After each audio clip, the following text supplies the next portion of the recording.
All right, thank you so much, Dr. Benito. Good evening, everyone. I'm really excited to be in your midst this evening. All right, so welcome once again, everyone. Okay, I'm seeing greetings from everyone. So let me ask, how was your day? I know today is still a public holiday, so hope you've been resting well. All right, I see welcome greetings from Oluwasegun Ajay. I see from Excellence Uso. I see from Orelaja Ademola. Okay, I see from Ifoma Marcus, Shobowale Olarewaju, Olusegun Ajay. All right, yes, very well rested. Okay, that's good to know. I hope you rested well. All right, so today we'll be looking at the topic, how to spice up your marriage. This is an additional spice from IIPM, and I'm excited that IIPM decided to add such a very important topic for the benefit of everyone here. Yes, I see those saying their day is going well. Yes, Augustine Napwe. All right, Akere Aisiri. All right. Yes, thank you, SME doctor. I see you. All right, so I don't have much time, so I'm going to go straight into the business of the day. All right, Excellence also said no holiday in the conflict zone here in Cameroon. I pray for safety. All right, so you keep safe and take care of yourself. Okay, so I like us to start immediately. Today, I'll be given the topic by Dr. Benito, and it's a privilege I do not take for granted to share with you on how to spice up your marriage or your relationship. And I know a few things might be going on through your mind at this moment, but okay, yes, I noticed. But I like to, every one of us may have been in one relationship or the other, or currently in marriage. And as such, it's important to know that nothing happens automatically. All right. Many people assume that marriage is something that works on autopilot or by a default system, but marriage does not work on default. If marriage must work, marriage must be worked out intentionally. And a good marriage is not wished, a good marriage is worked out. If you want your marriage to be beautiful, you want to have a blossoming marriage, you have to intentionally, deliberately work out that marriage. So today, I'll be sharing with you on how to spice up your marriage. Now, I'd like you to type this in the comment section as my usual style is. I'd like you to type your monogamous marriage. If you're married, just type my monogamous marriage does not have to be a monotonous one. Okay? It's not a tongue twister. It's not a tongue twister. So type my monogamous marriage does not need to be a monotonous marriage. So if you're in a relationship, I like you to type in my monogamous relationship does not have to be a monotonous relationship. I like to see you type it right now. I'm waiting. I like to see you type it in right now. So let us know. Say my monogamous marriage, yes, does not have to be a monotonous one. Yeah, I see. Yes, I see the comments coming in. All right. So if you're not married, yes, I saw somebody say I'm not married. So if you're not married, just type my monogamous relationship does not have to be a monotonous one. Thanks to everyone who is typing right now. All right. So let's talk about marriage. What is marriage? Marriage is simply legal union, a fusion, a blending of a matured male and a matured female in a long-lasting relationship, exchanging vows to each other, and that commitment is till death do you part. Marriage is also a union between a matured male and a matured female with the vision and purpose to make that marriage work. Marriage equally is like a pair of scissors, okay, strongly fixed together and can make strong impact in a state of unity. That's what marriage is. So sometimes when we hear the word marriage, many of us have conceptualized marriage as something that just happens in the church or something that happens in the village. But marriage is a commitment, okay? It's a commitment to make up your mind that you are going to spend this life together with a certain person.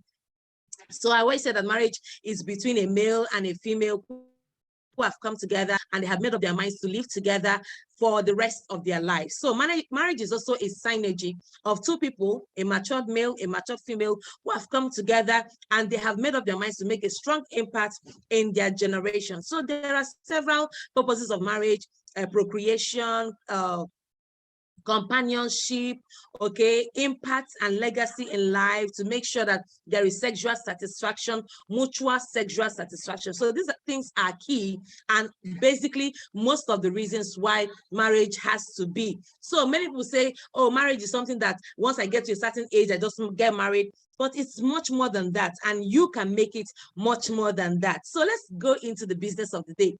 How do you make it spicy? Why does it need to be spicy? Listen to me. I've been married for going to 17 years now. And in the course of this marriage, I have discovered something, that marriage does not automatically get sweet. So marriage is not something that gets sweet all by itself. You don't just wake up one morning and then sweetness begins to emanate in your marriage. It's something you do consciously and intentionally. You have to deliberately make your marriage work. So if you want your marriage to work, you have to put in the work. Let me say that again. If you want to make your marriage work, you have to put in the work. So many people want marriage to work, but they're not willing to make the efforts necessary in order to make marriage work. If marriage must be spicy, have you eaten spicy food?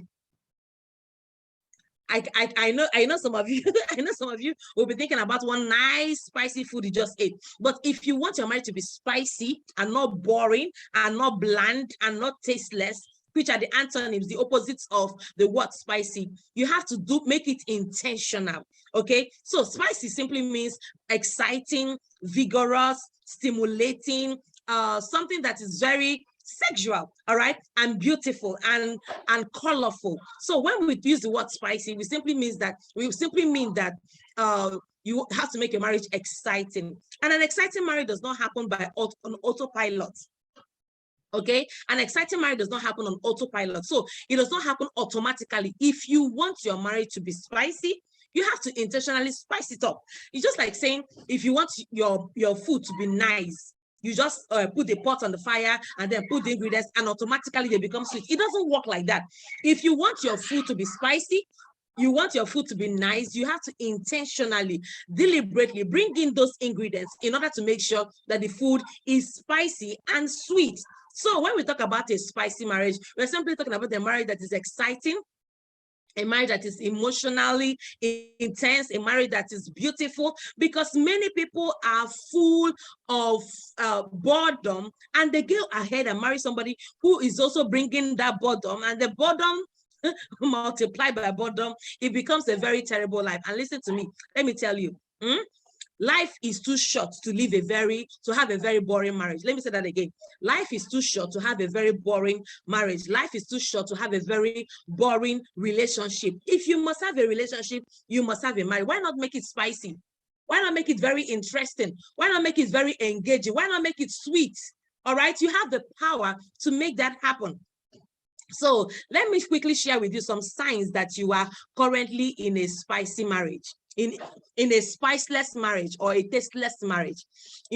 Many people who are currently married, some of them have resorted to becoming roommates. Some others have resorted to becoming just sex mates. Some others have resorted to just becoming bedmates. Some others have just become talk mates. All right. Some others have just become hostel or housemates. But in reality, in a spicy marriage, you are supposed to be playmates. You're supposed to be soulmates. You're supposed to be like joy mates. Okay, all right. So you are supposed to have somebody in your life where you are experiencing happiness, sweetness, because a spicy and a hot marriage or relationship is a relationship or a marriage that is full of love, full of romance, full of care, full of companionship, full of friendship, full of communication, and full of togetherness, and full of fun. Marriage does not have to be boring. Yeah. Yeah. I see comments coming in, but I'm not going to be distracted by them.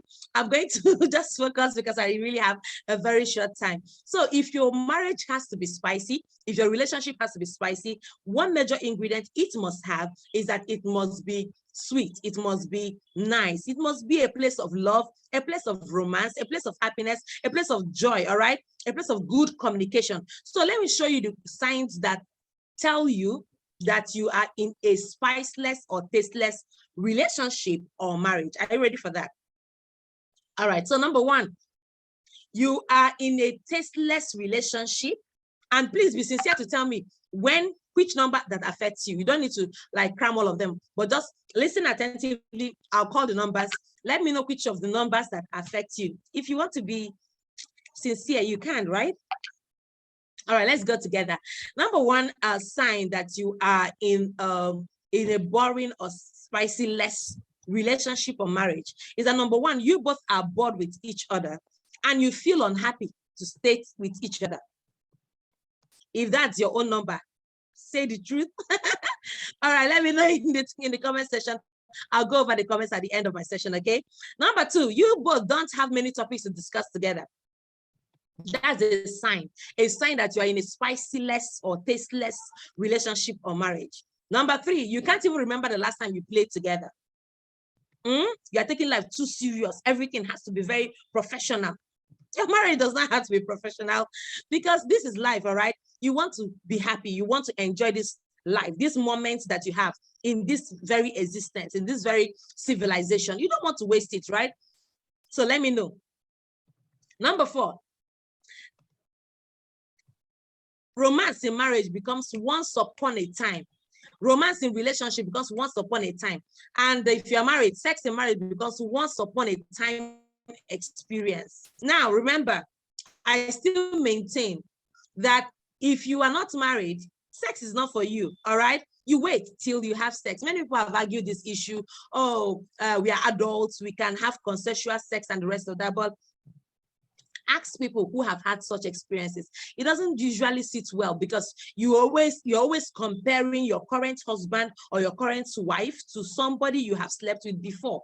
So that's why we encourage. And if you can, go ahead and do it because it's right. Apart from it being spiritually the right thing to do, it's also physically. There are several physical reasons that have no connection with the spirit on why you have to keep yourself for the person you want to get married to. And that is doable, okay? Let's go back to the signs. Let's not get distracted. All right, so number five sign. Yeah, number five sign that you are in a spicy-less marriage or a tasteless marriage is that it's been months or years since you both went on a date together. So it might be in a relationship, you're even planning marriage, but you don't get out together. You don't get to spend time together. For those who are married, it's worse. When last did you go out on a date? On a date to spice up your marriage. So number six sign that you are in a spiceless marriage or tasteless marriage is that you are too busy to do anything that makes you both happy. And that shouldn't be the situation. All right. So number seven sign that you're in a tasteless marriage is that you don't share common activities or interests together. So this one likes football and the other one likes cooking. This one likes let's say maybe fashion channels. This one does not like action movies. There's no connection between the both of them. So if you're in that kind of relationship, there must be common ground. There must be common interest in that relationship. Okay. Number eight sign that you're in a tasteless marriage is that there's no excitement, no spark, no passion in your marriage. When you see each other, it's just like, good morning. This one, good afternoon. This one, there's no spice. All right. You don't get excited seeing each other. You don't get happy. You're not happy. You're not excited. There's no spark. All right. It's boredom all the way. Yeah. I see somebody saying number 7. Yeah. So please, wait. So somebody said number 1 to 9.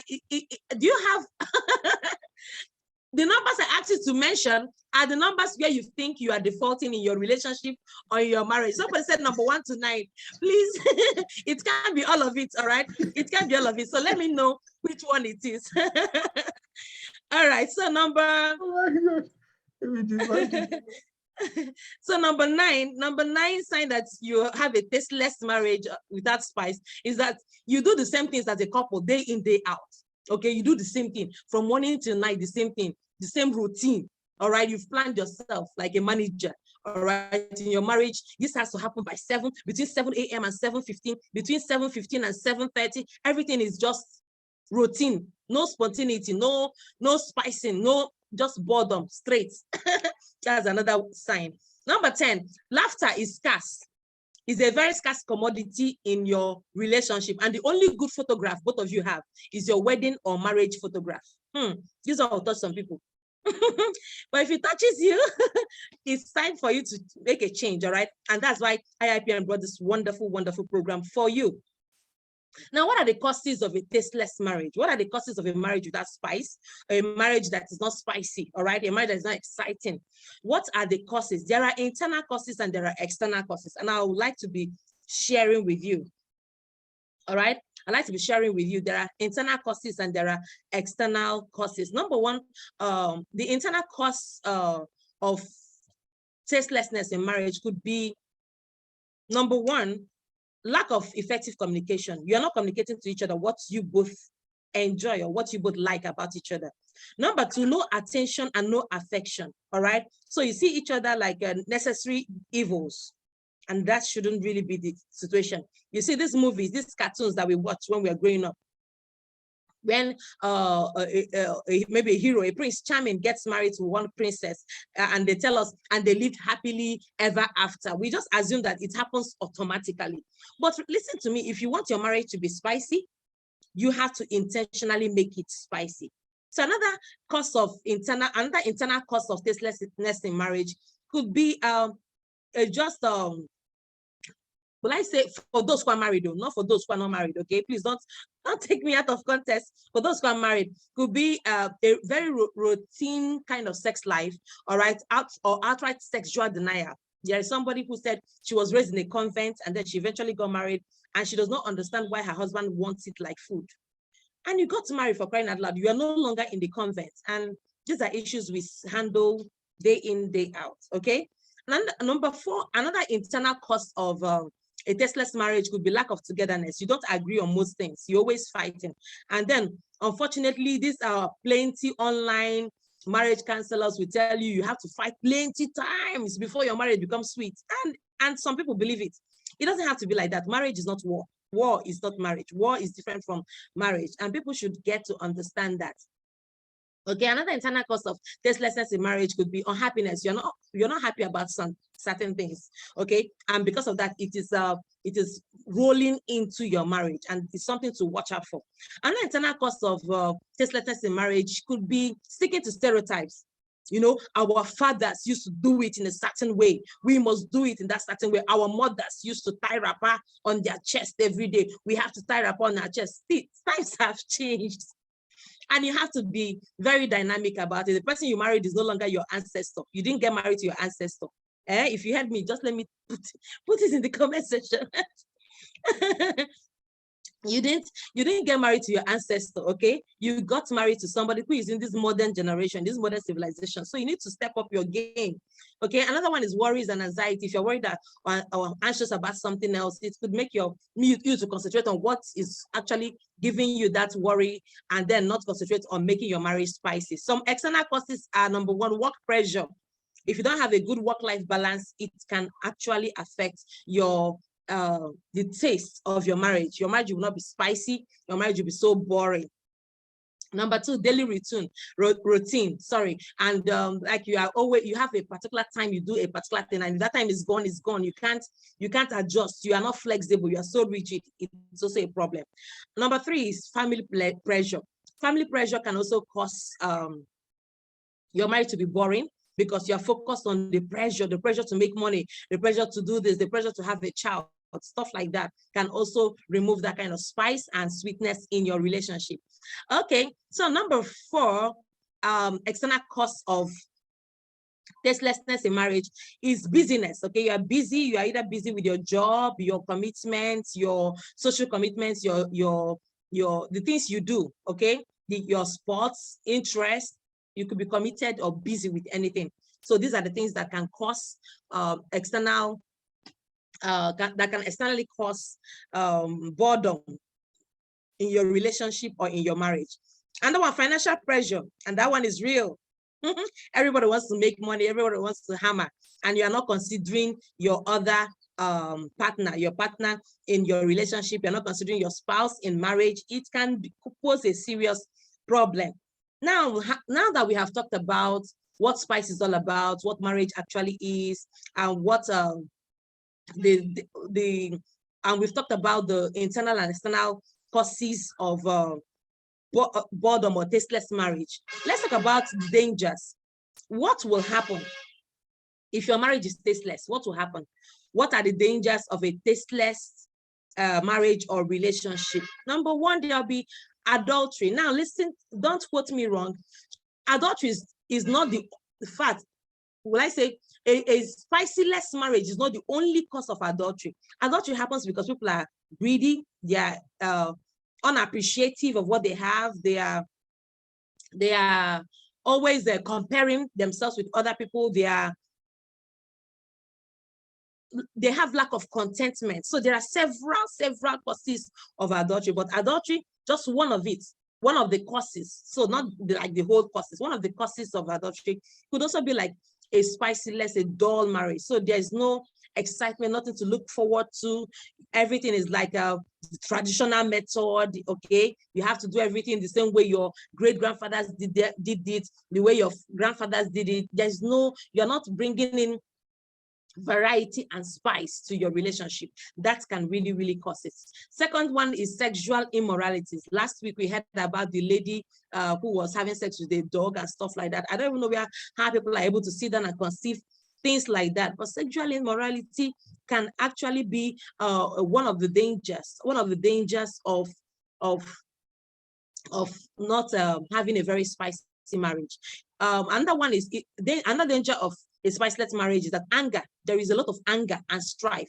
As a matter of fact, when God made relationships and marriages, he made it to be a place of relaxation, a place where you can laugh freely, okay? A place where you can be excited, you can be happy, you can be joyous. But then in the place of absence of spice in your relationship or marriage, there'll be a lot of strife and anger, frustration, bitterness, constant misunderstanding, okay? Even emotional separation and detachment. There are people who are married, okay? They are husband and wife as it stands now, but they're not connected with each other.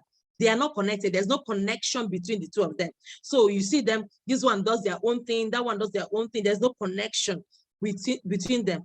So that's another danger of not adding spice to your relationship, okay? The cartoons didn't tell us about the spice that the Prince Charming and the princess had to add into their marriage. They just told us, and they lived happily ever after. But see, there are things you need to do in order to make it work. A good marriage is not wished. A good marriage is worked out. Okay, another danger of a spiceless marriage is that there will be transferred aggression, okay? You can carry anger from work and come and put it on your spouse, carry anger from work and come and put it on the person you're in a relationship with, and those things shouldn't be. All these domestic violence issues we hear, betrayals here and there, all of these things are things that would happen if your marriage or relationship is not spicy. So let's talk about these spices before I begin to round up. Number one spice that you need to add to your marriage or your relationship is love. People are not arguing, oh, love does not keep a marriage and stuff like that, but love does, okay? Love is you being able, we call it unconditional love, not love that is premised upon this person's looks or boobs or butts or six packs or broad shoulders. Those are not the reasons why you should be in a relationship. And that one is knowledge. If you know better, you will do better, all right? And that spice is togetherness. Be together, have fun, do things together, okay?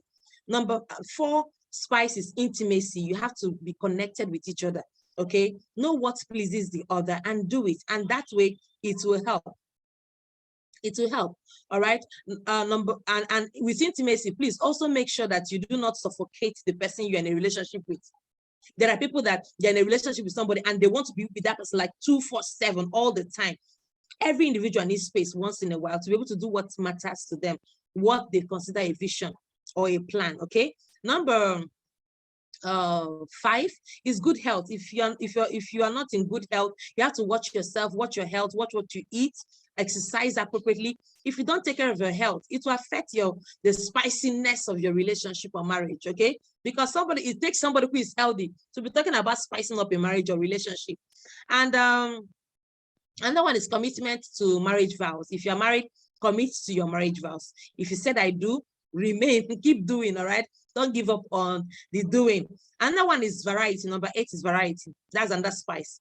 So switch things up, change things. All right, change the shape of your bedroom, change the colors in the room, change the light bulbs, switch up things. All right, in your room. It doesn't have to be the same way it used to be. Some of you, your room have turned to, let's say, a tailor's shop or something, or a dumpster.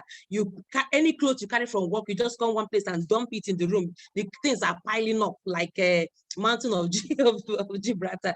Please clean up your room, make sure it smells nice. Some women, you cook and then you carry all that maggi and oil smell and crayfish smell and dry fish smell and bring it into the bedroom. Those things shouldn't be. All right. Then another thing, number 6, will be acceptance of your body. Accept your body, love yourself. That's another spice that you can bring into your relationship. Love yourself, love your body. You are big, love that body and work on it. That you love the body does not mean you shouldn't work on it. Love your body, work on it, and improve things. Number 9 would be communication. Communication. Communicate well. Communication is the lifeline of every marriage, every relationship. Let him know, let her know what you love and what you do not love. Number 10 will be good provision. When there is scarcity, there'll be problems. So work hard and create work-life balance so that you'll be able to be happy. And the last one I would like to share, the last spice I'd like to share is humor. Laugh. Laugh. It doesn't cost much to laugh, okay? Just be happy. Life is too short to be sad all through. Life is too short to be worried all through, okay? And then number 12 and the last one, prioritize your spouse, prioritize your partner. If you're still in a relationship, make them feel important, okay?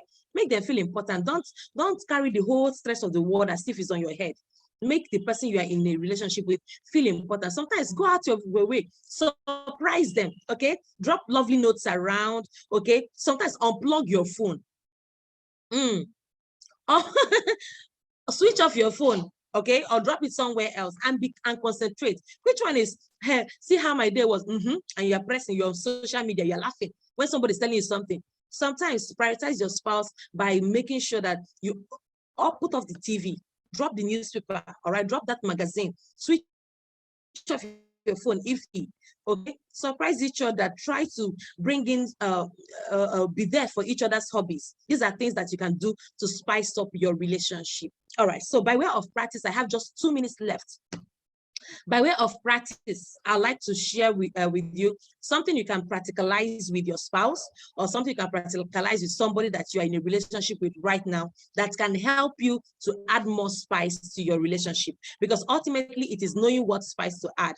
There are spices you can never add to an okra soup, right? There are spices you can never add to egusi. Does anybody add sweet corn to egusi while cooking it? I can't even imagine that. So there are things you have to add and there are things you cannot add. And how do you know? By communication. So I like everybody, get out a piece of paper wherever you are. Okay. Now on that paper, draw 4 quadrants. Draw 4 quadrants, okay, like the window behind me. Draw 4 quadrants. So just make this line and cross it this way. Let there be 4 boxes. And now in the first box, I like you to write out things I've done and I would like to do again. Okay? Or just say, things you have done, because you're communicating to your spouse, okay, or your partner in a relationship. Things you have done and I would like you to do again. Write it in that box. Now, in the second box, write things you have done and I wouldn't like you to do again.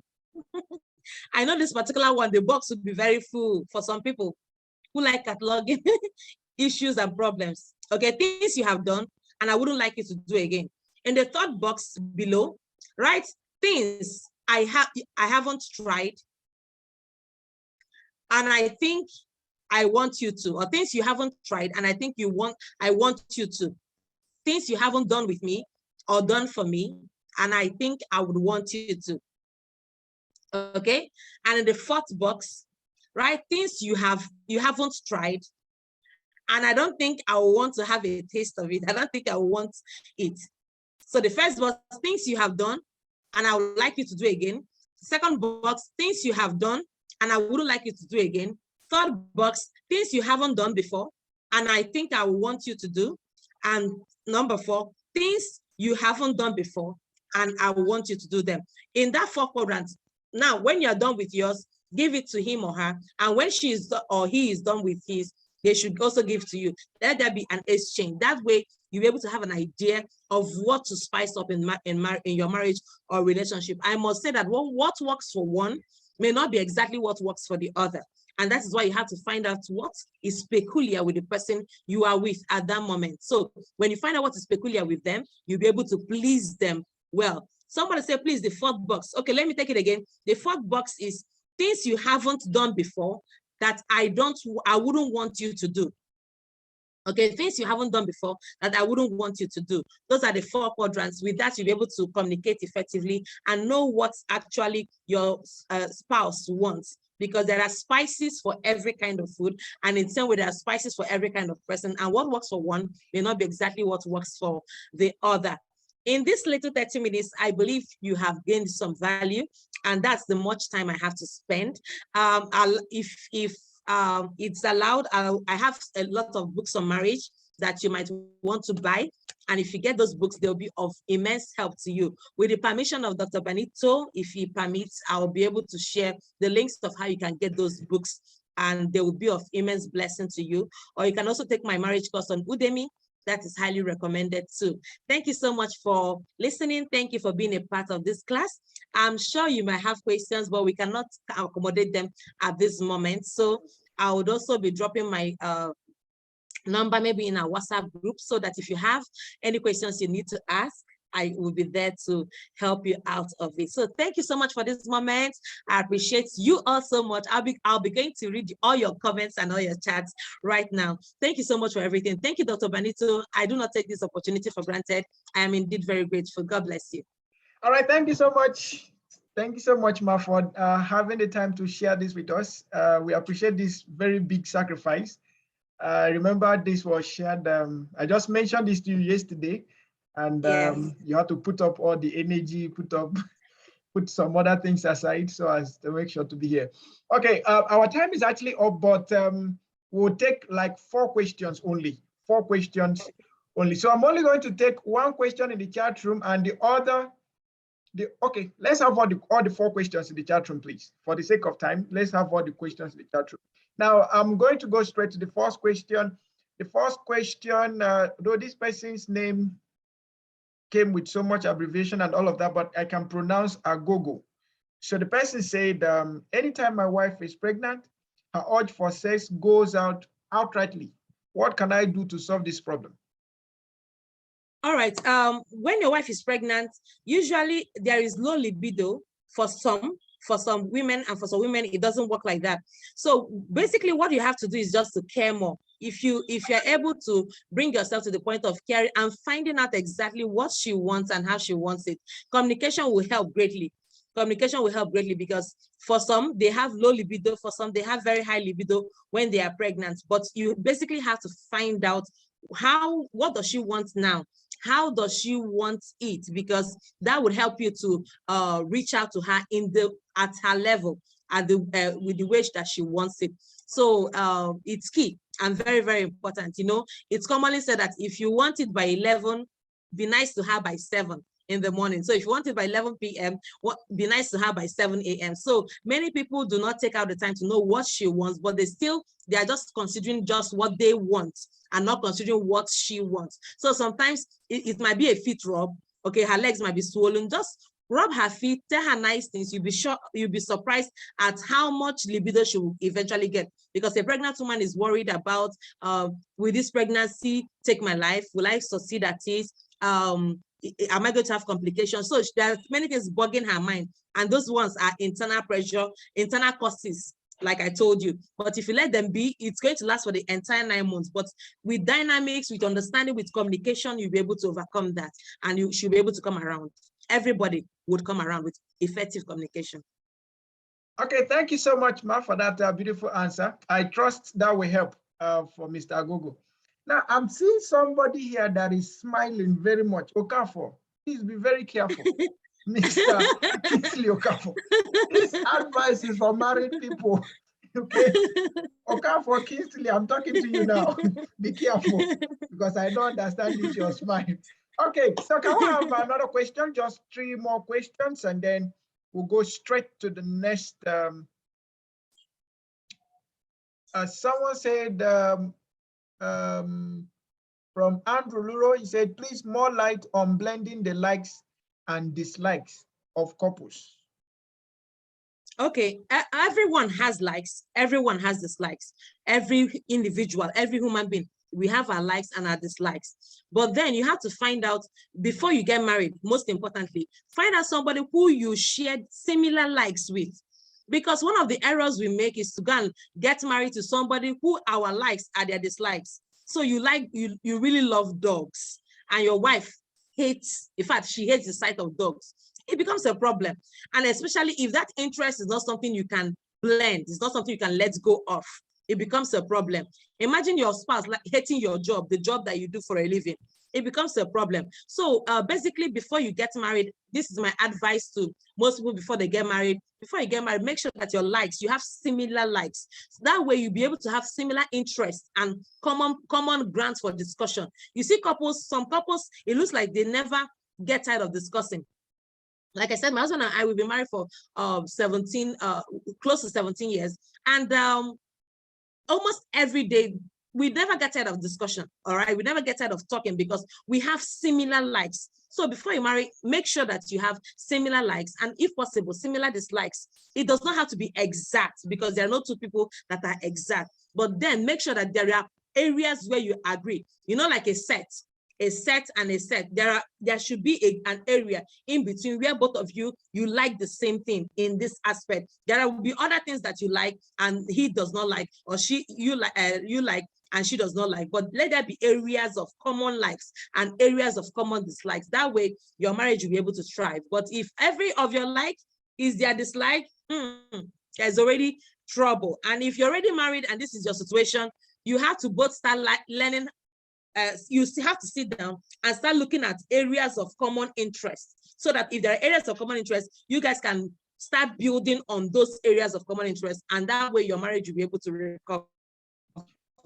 All right, thank you so much. Thank you so much, Ma, for that beautiful answer. Please, I would like to remind this person that asked this question. Remember, one of the statements is that marriage is intentional. To make your marriage work, you have to be intentional. So to blend your likes and dislikes is something you have to do intentionally with your spouse. Intentionally, that's right, sir. Then I think this may be the last question for the day. He said, when my wife is angry, she degenerates everyone in my family, including my dad and mom. What should I do?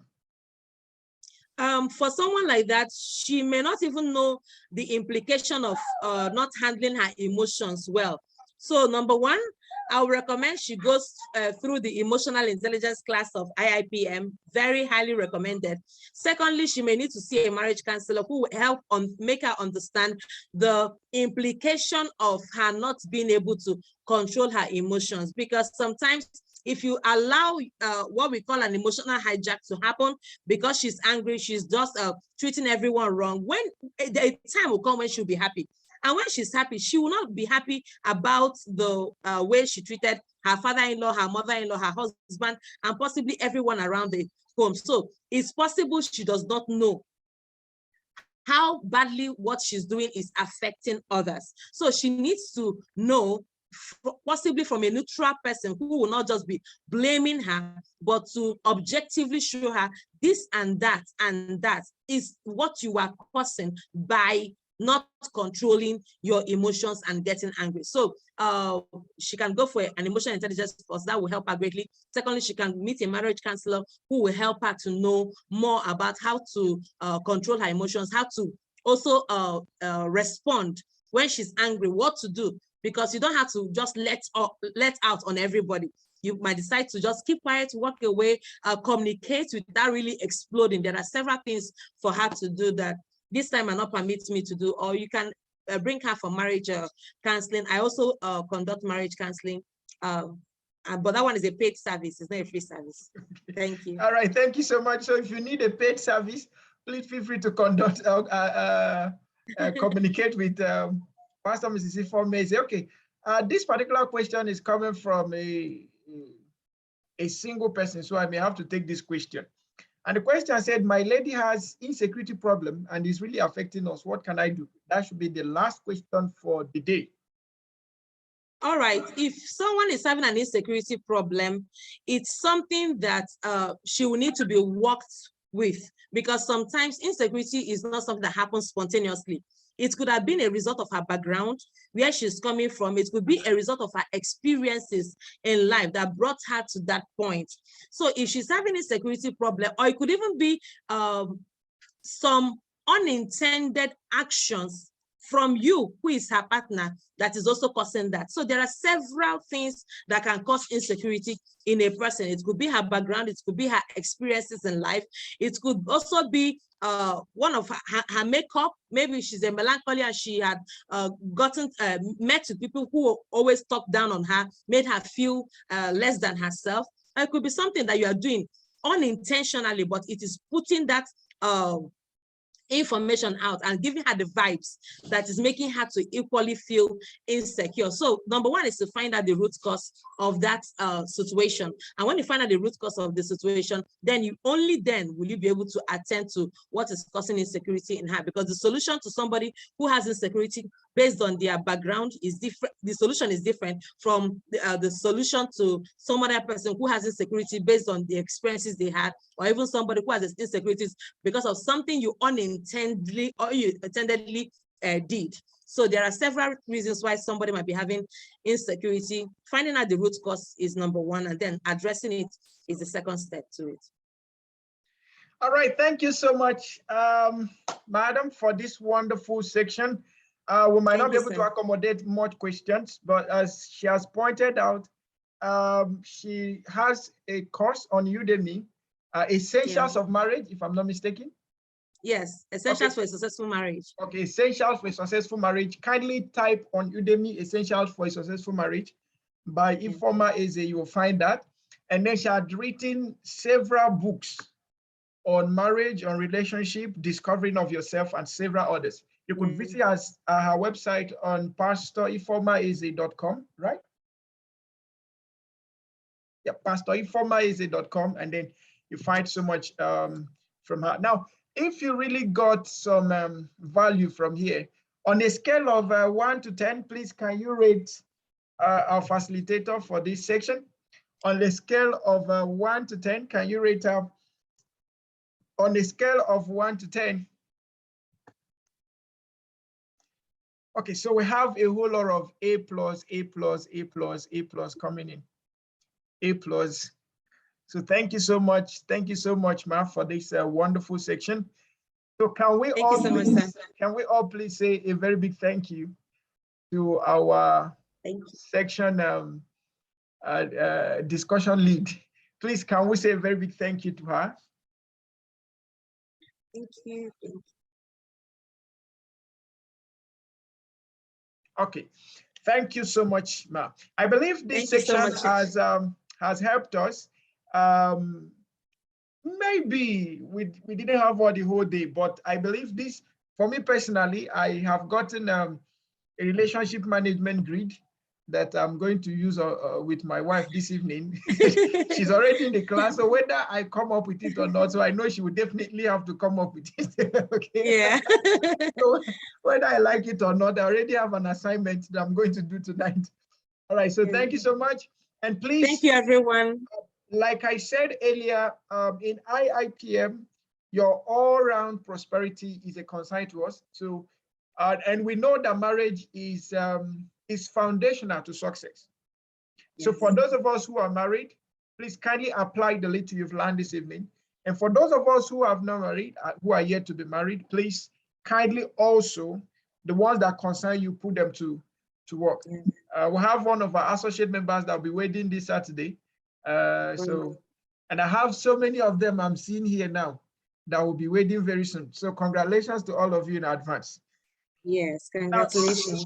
straight to our next program.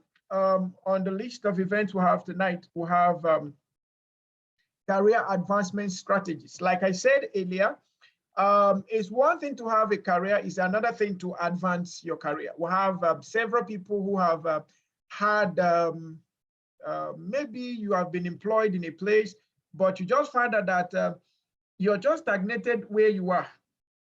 Some people are struggling to move up the ladder. Some people are struggling to gain their promotion. Some people are struggling to get the desired favor. Some people are just struggling one way or the other. Now, tonight we have one of our very own who will be talking to us on this. That is he's Dr. Lucas Hansen Adamu. Now, in my little years I've spent in IIPM serving, I've had to learn humility every day. And one of the people that have taught me humility is this wonderful fellow. Since he joined the Institute, I keep learning from him every day. He's a fellow of the Institute. He's the Deputy Director of Procurement at Federal Inland Revenue Service, Abuja. And he's both a big man and a big name. So please, let's make welcome Dr. Lucas Hansen Adamu. He's smiling very hard. Okay, please, let's. You're welcome, sir. Doctor, you will not cease to amaze me.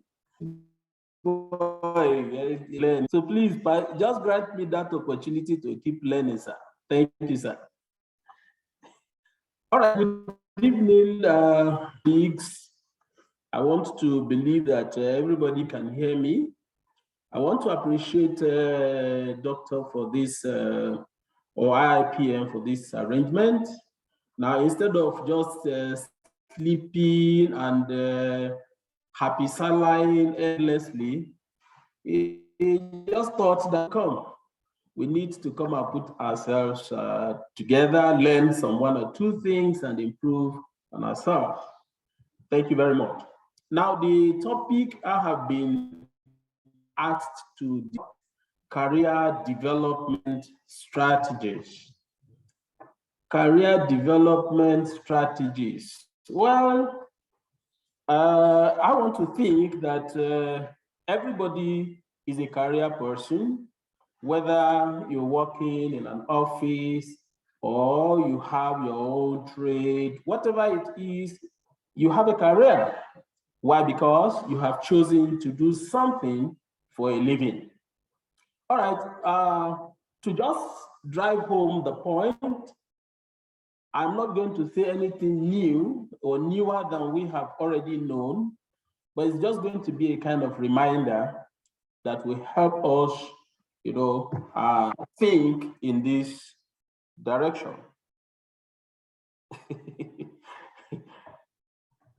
A career is a job deliberately chosen or followed for a life's work, what you choose to do. That's a career. Development, on the other hand, is a process that creates growth, progress, positive change, or the addition of physical, economic, environmental, social, and demographic components. Okay.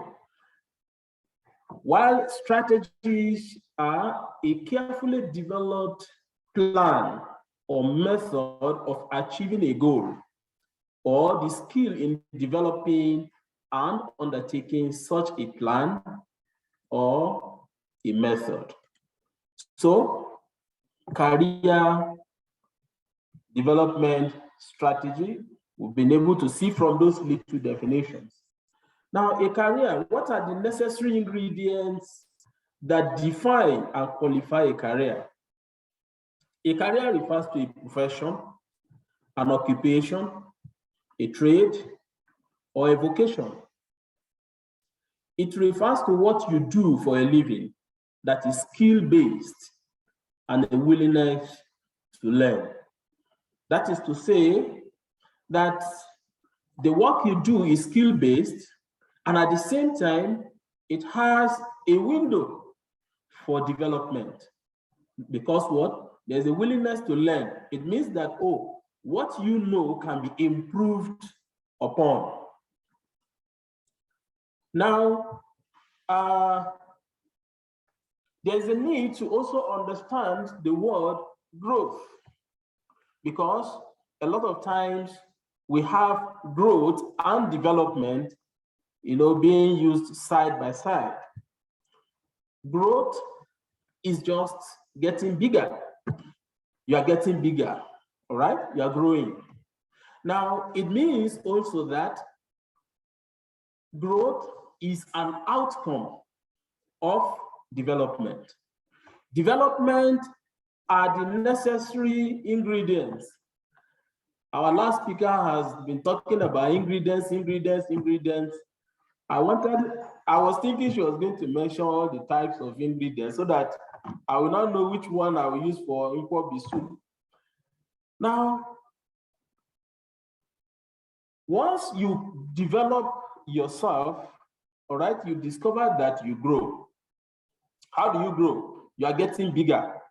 Your company begins to get bigger in size, bigger in influence, bigger in what have you. That is growth, but it is triggered by development. All right. Now, strategies. They are necessary ingredients that define and promote a career. Now, strategy, for instance, we have said that it is a conscious plan or method that you have developed, all right, to help you go through a process.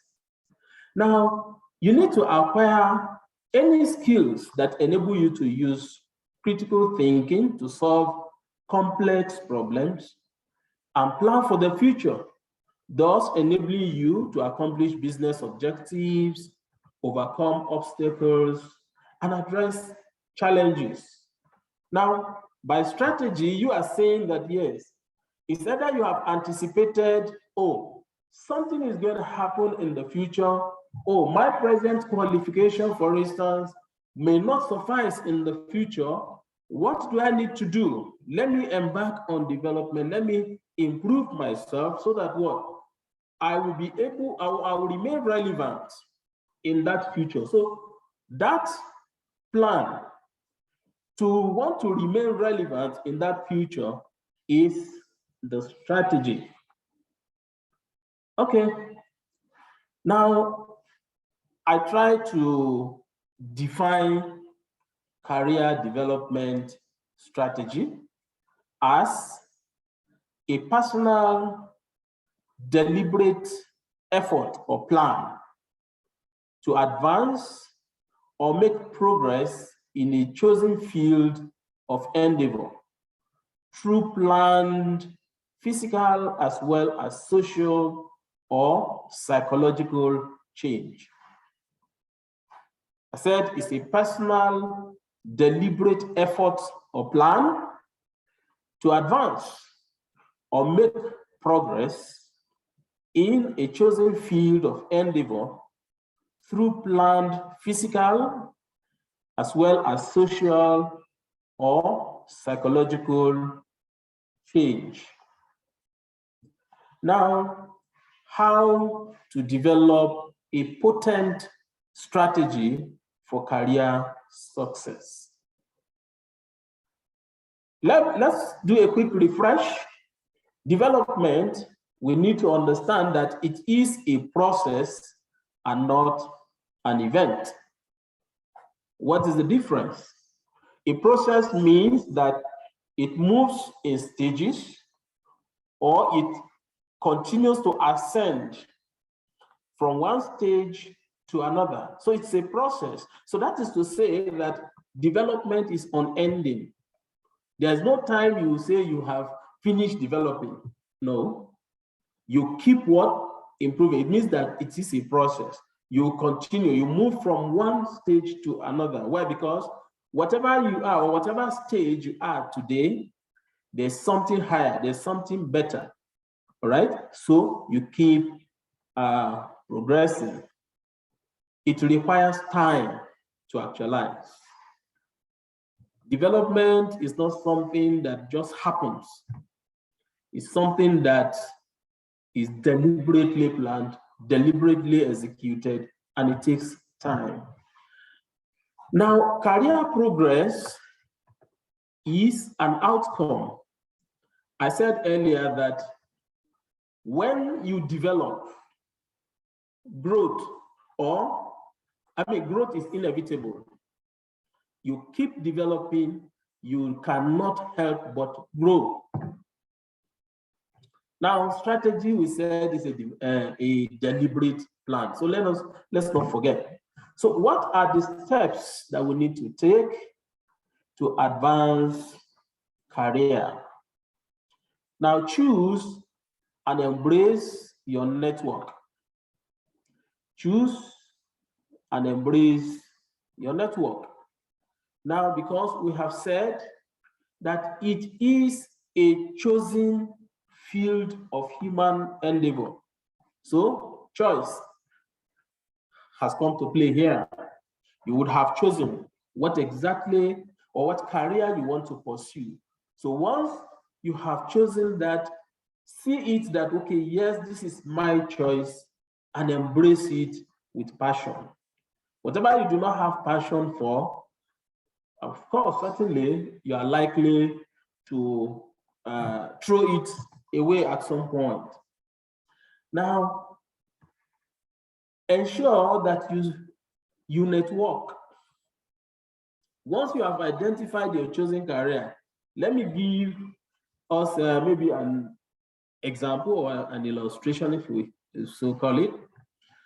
How many of us, our football followers, will remember the likes of JJ Okocha, who was playing street football in Kubwa here?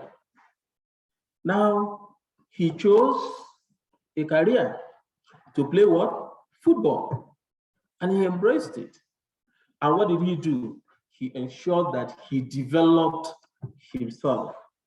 Now, the beauty of it is when you develop yourself, there comes a time, one, that you get exposed, you are open now to the public, and people will attach value to you, and your value will keep increasing as you develop. So today, Okocha in the football world is a household name. That is somebody who say yes, has succeeded in career. Now, another thing you need to do after you have chosen and embraced your network is attend industry events. This is one of such things. IIPM has given us the opportunity to do what? To attend an event. Why? Because this is an event meant for professionals to be able to help us what? To improve. So you need that if you have to advance your career. Meetings, trade shows, just name it. Another thing you need to do when you have chosen and embraced your network is to ensure that you are a good contact. A good contact. Doctor, I didn't say contract, so I said contact. So that you don't, you won't come and tell me that I said contract. Be a good contact. What makes you a good contact? One, you are reachable. Two, you make valuable contributions. Three, you build integrity such that, oh, somebody somewhere who on volition choose to mentor you, or I'll say, no, I'll be happy to sponsor this person. Remember our example of JJ Okocha? Of course, before you know what was happening, somebody helped him to get to the limelight. So be a good contact. Number two, you need a mentor. You need a mentor.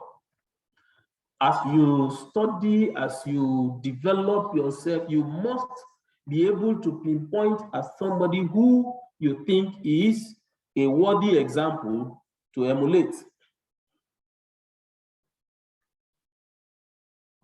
Now, number three, learn to set personal goals and take performance reviews seriously. Learn to set personal goals.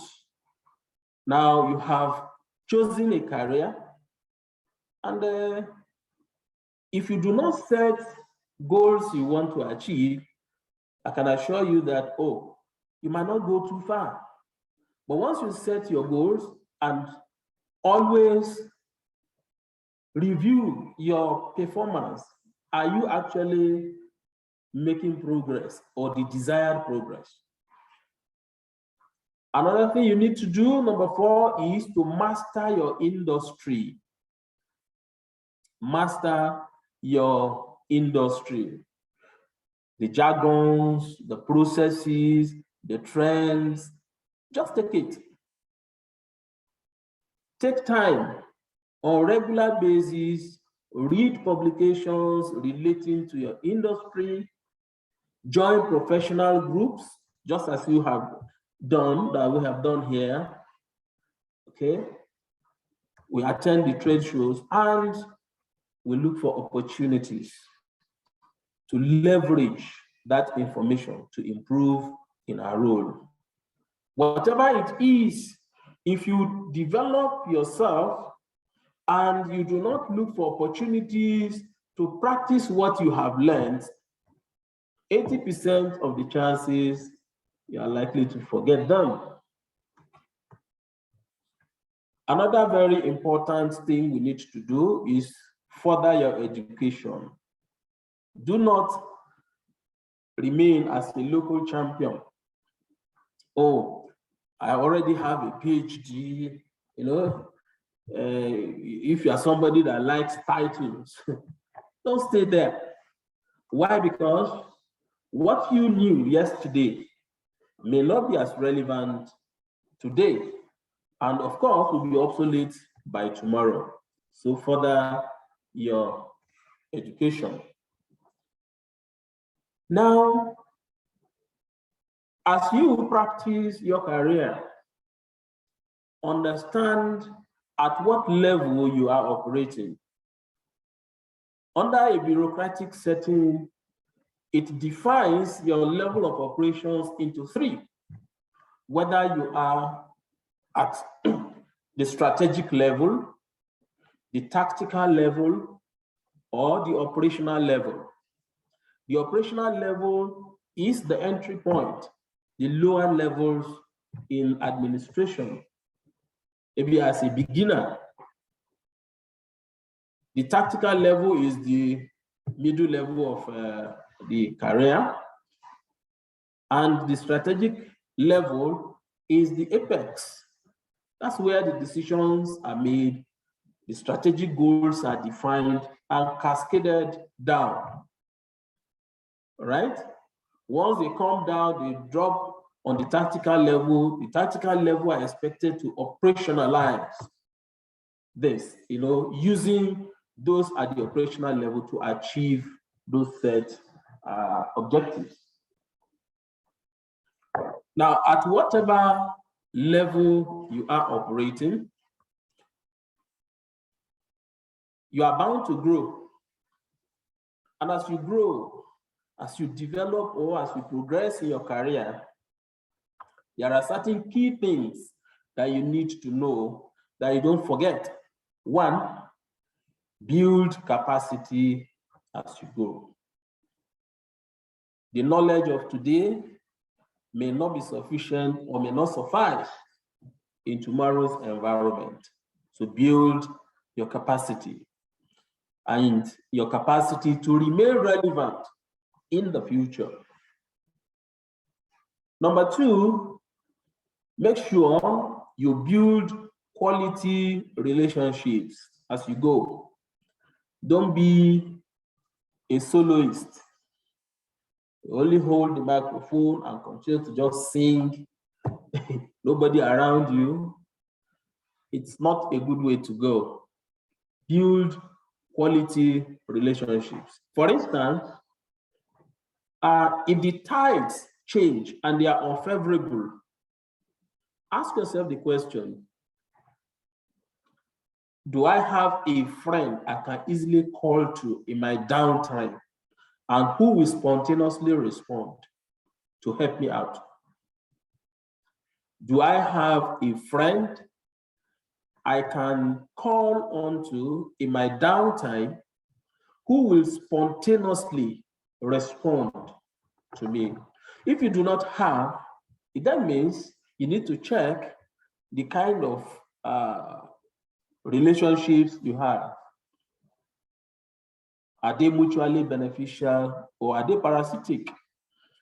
Are people relating with you because of what they think you possess that they want to access?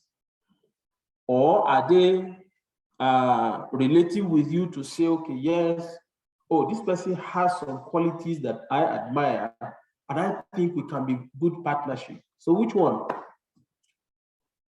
Number three, as you grow, you need to develop others. One of the key challenges that we have that actually has not been helping career development is lack of succession planning. We don't think about what happens by the time we would have left. That is not okay. That's not good. Develop others.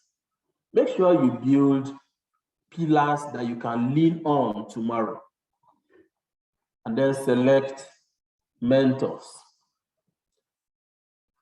Now, I just want to bring to our conscious or remind us, for instance, COVID-19 has shown the world that status quo is no longer relevant. The question is, in your career pursuit, have you been able to see the disequilibrium as exposed by COVID-19? Oh, wonderful. You see that, oh, COVID-19 came, a lot of jobs have been lost. Now, your career, is it just about sustaining routine or is there innovation in it? Now, another thing you should look at, in the development world, you will discover that, oh, the economic inequality, there is concerted effort to want to bridge that gap of inequality. Now, a lot of us are not looking in that direction, and that is why we feel that, oh, it is greener out there, let me go there, build another career there. The question is, where you are, don't you think there are opportunities for you to build a very wonderful career? Of course, yes. Particularly in the third world here, there are so many things to do. I belong to one platform and I saw one picture was displayed. It's a video that was displayed there. A television that does not use power. It uses zero power and it is working. How does it work? What's the source of power? Your radio wave. And it's happening in Africa. So if you are to look at what is happening, where are we today? In what direction is the world moving? All right? We're in the days where the internet is there, information is everywhere, and oh, a lot of status quo people are already getting tired. For instance, fuel is a problem. That was a status quo that existed for a long time. However, now cars are being built that do not require any form of fuel. So think ahead. In trying to build a career, I can assure you that, oh, this our environment, okay, gives us very wide opportunities. Another thing I want to draw your attention is in that career of your choice. For instance, Nigeria has reeled out is it 20-year or 25-year development plan, a document that tells you, okay, look, this is the direction we want to go in the next 20 years. Have you looked at that document to say, okay, yes, I can build a career in trying to solve some human problems that exist here that this document has described. Remember, Dr. Benito has taught me blue ocean. I didn't know whether the colors of oceans have turned green or red or what. I know that the colors I've ever seen are blue, but he called blue oceans. You and I know what that means. So please, I want to encourage us that yes, let us develop ourselves in the direction of solving human problems. Let's build careers in the area of solving human problems. And our environment provides us, if you look around you will see that the opportunities are enormous. The only thing is that, yes, it might squeeze you a little at the beginning, but definitely once your mindset has been fully developed in that area, I can assure you that, yes, you will definitely make a good career. My last word, I was told that my session should end by 5:30, so, and I want to dash doctor some 2 minutes. You don't have to increase the wave of the brain drain. You do not have to increase the wave of the brain drain. I want to say a very big thank you once again for this opportunity. You can see that I'm just a learner, I'm just a student trying to learn how to do these things. So please permit all my, what is it called? My wrong, maybe terminologies or my inability to present very well. I want to say a very big thank you to each and every one of us. Thank you very much for this opportunity. I'm done. Wow, wow, wow. Thank you so much. Thank you so much. Thank you so much. Thank you so much. Did someone really get something from this section? If you did, please, let's put those hands together for Dr. Hansen Lucas Adabu. That I think this is far beyond what I ever expected. Okay, you can put those hands together for him. He has done marvelously well on this section. Now, before we go to taking maybe one or two questions, let me quickly call our attention to some of the wonderful things he had mentioned in this session. And for me, I never thought about them, but that means he really went deep to come up with these things. He said, as you grow in your career, number one, no matter the level you are, always build capacity. Always build capacity. If you want to continuously advance, irrespective of the level you are, always build capacity. And then he said, number two, build quality relationships. Build quality relationships. Quality relationships. And he gave an instance. He said, in your downtime, do you have anyone in your network that you can pick a phone and get a help from? And that's a very powerful question. And he asked the question, your relationships, are they parasitic or are they mutually beneficial? Then number three, he said, develop others. So don't just stop at developing yourself. If you want to really advance and develop yourself or move further in your career, then make sure you are developing others. Then he also made mention that you should select your mentors. Select your mentors. If you want to move higher, then select mentors. select mentors. And I think these are wonderful bullets tonight that if we actually pay attention to, will help us in building our careers. Now, other things he mentioned also, he said, choose a network. Choose a network. When you, in building your career, choose a network, attend industry events. And then one of the things he said that touched me, he said, be a good contact. And he defined good contact as someone who can always be reachable, someone who has value.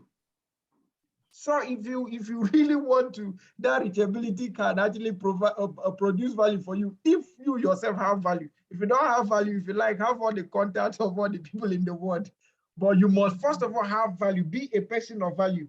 And he said, build integrity, build integrity. And he also made mention that you should set personal goals and take performance reviews seriously. Take personal goals and set personal goals and take performance reviews seriously. He said, master your industry, look for opportunities, further your education, understand the level you are operating, whether you're operating at strategic, tactical, or operations level. And then in his final remarks, he said something. He said, the blue ocean, he mentioned of the 25-year plan that Nigeria has already rolled out. We know that there are several countries here, but he's just using Nigeria as a case study. Now, he said, have you bothered to lay hold on that document and begin to find future problems that Nigeria may face? And then he said, if you can look at that, you can then build career in those areas so that you will not be irrelevant. He said, enter the blue ocean. Stop struggling at the red ocean. Enter the blue ocean where you can easily develop careers in the areas of solving human problems. And I put down here, I said, take advantage of the disruptions that are currently happening. Taking COVID-19 as a case study, take advantage of the disruptions. And I also wrote down here, I said, we are no longer waiting for the future of work. The future of work is already here. The future of work is, we are no longer waiting for the future of work. The future of work is already here, and we are now living in the reality of it. He made mention that COVID-19 took away several jobs, and amazingly, it also brought in several jobs. So it has been a wonderful learning time for me. I don't know about you, but it has been a wonderful learning time for me. So one more time, please, if you really enjoyed this session, I want you to type 111 in the chat room. So let's go now. If you enjoyed the session, let's go 111, 3 ones. Let's give him 3 boza. We'll reserve the other 3 boza when we see him. Wow. Thank you so much, Dr. Hansen, for this wonderful section. It has been a very, for me personally, I've learned a lot. And I believe for every participant tonight, it has been a wonderful eye-opener. You know, for me, I always love value and love building relationships. So I'm going to solidify those 2 things more. All right, now we are going to quickly take just 2 questions. If you have questions on this section, we'll quickly take 2 questions, and then we'll move to the next session, which will be on building personal brands using social media. 2 questions, if there is any. The lecturer's email address. Okay. Okay, so he will drop his contact very soon, so you could communicate with him freely. Okay. Okay, do I have any question?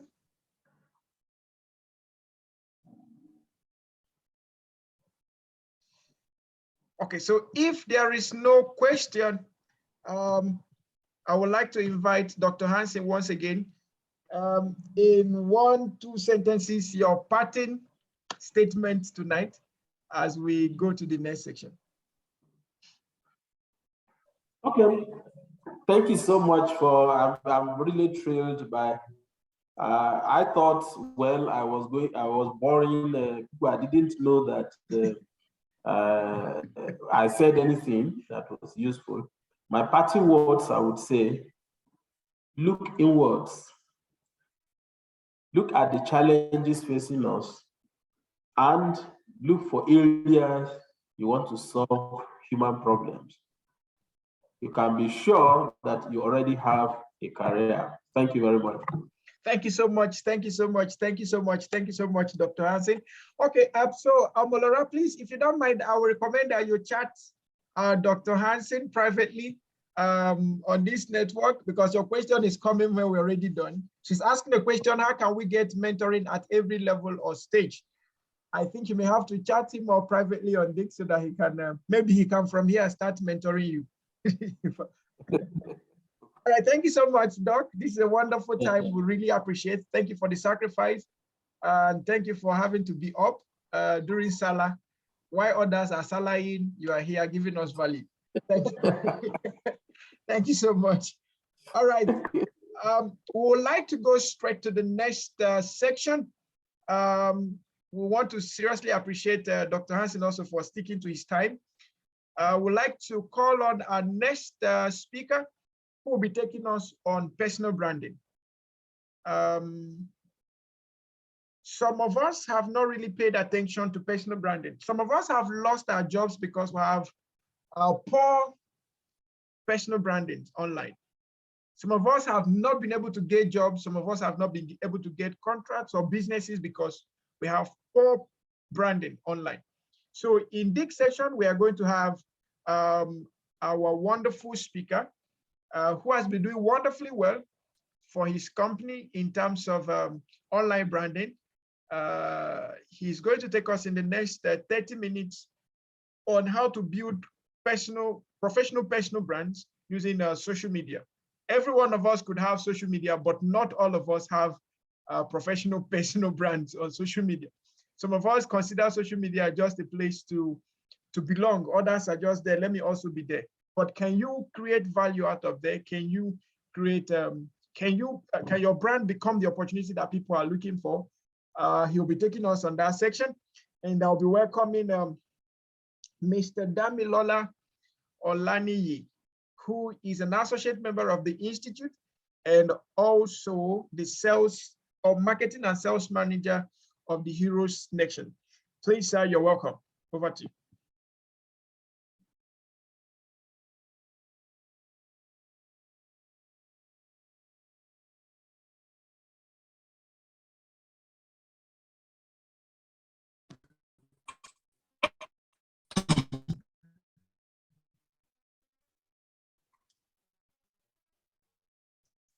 Sorry, sir, your network is breaking. We could barely hear you. All right, good evening, everybody. Appreciate everyone in Nigeria. It is evening here. Okay. All right, so can we hear me now, please? Good evening, everybody. Yes, Please, we are hearing you, but clearly, it's cracking a bit. Please type 11 in the chat room. If you can hear me clearly, please chat. Okay. All right, is it better now? Yes, it's coming up fine. All right, okay, thank you. Yeah.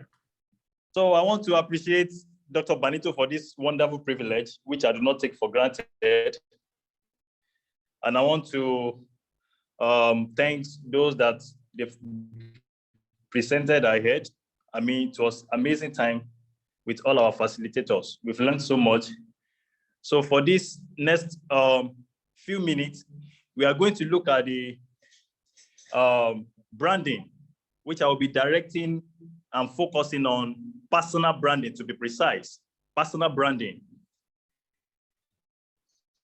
Building professional brand, creating personal professional brand to drive visibility through digital tools. But I will focus on social media platforms because we have different digital tools. We all are aware of that. But because of the way engagement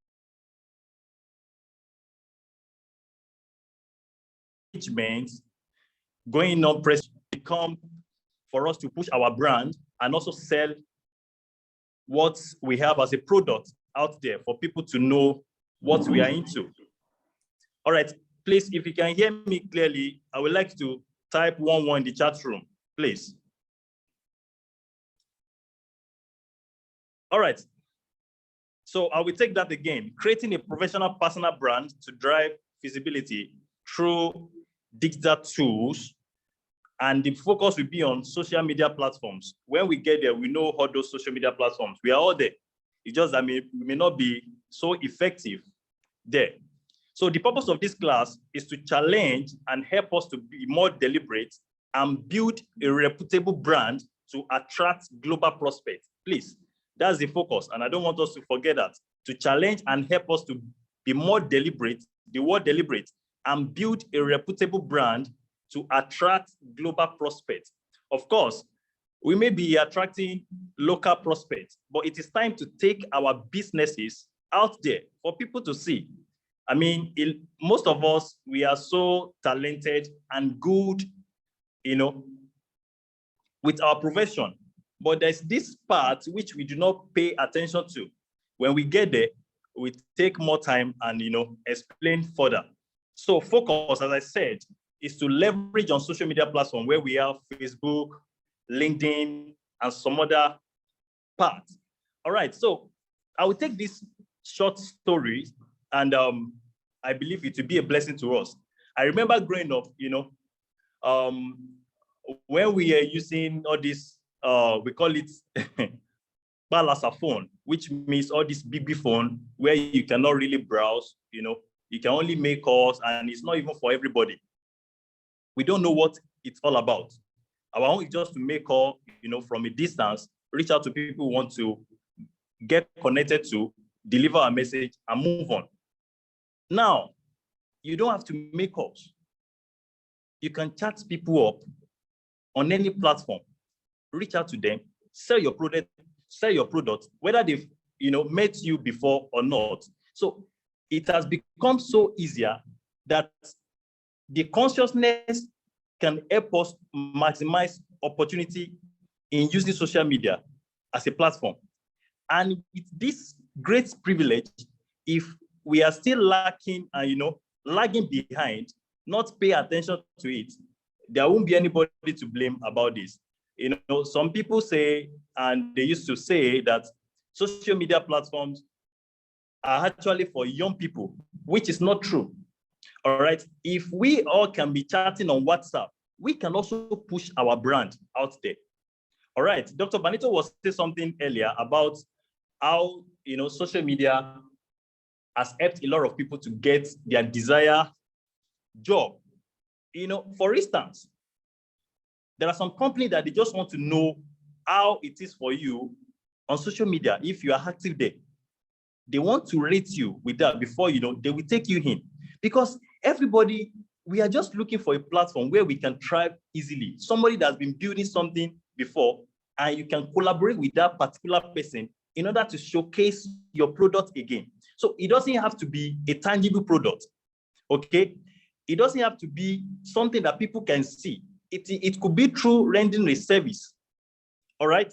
So, and because we are professionals, we can't just sit back and allow people that are not really minding, you know, using their time to engage us with just skits and, you know, comedies and all of that, to be taking the advantage without we also getting so much from it.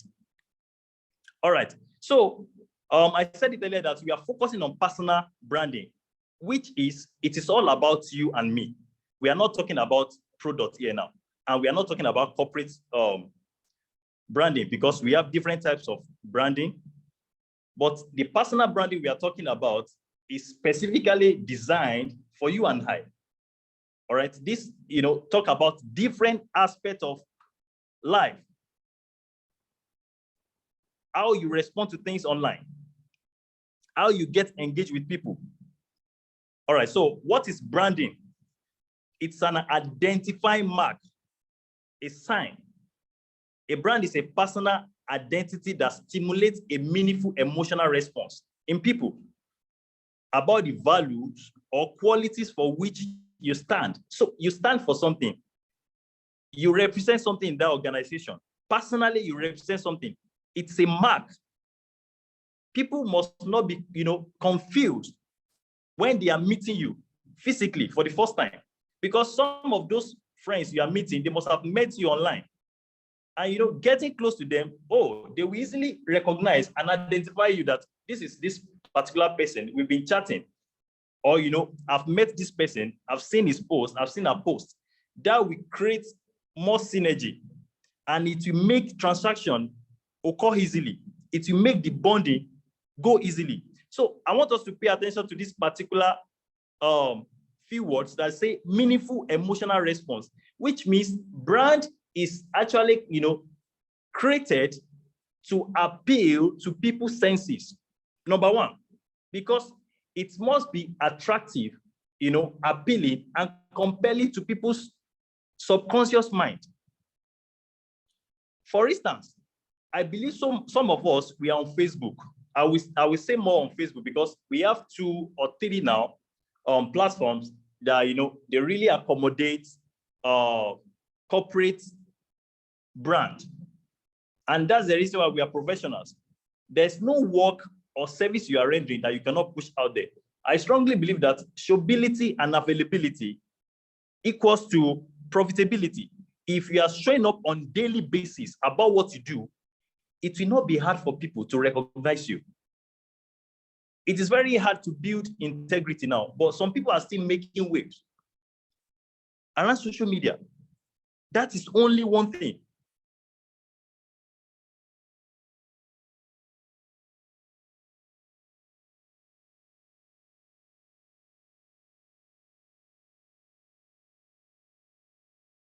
They know how to do on my page. Why? They are leveraging on what that person is using to make money, and they are ready to pay.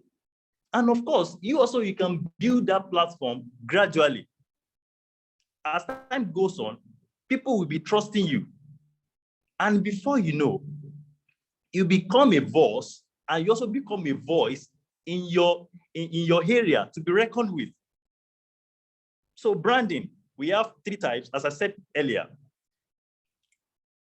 We have personal branding, we have corporate organizational branding, we have product, program branding, or modeling and designing.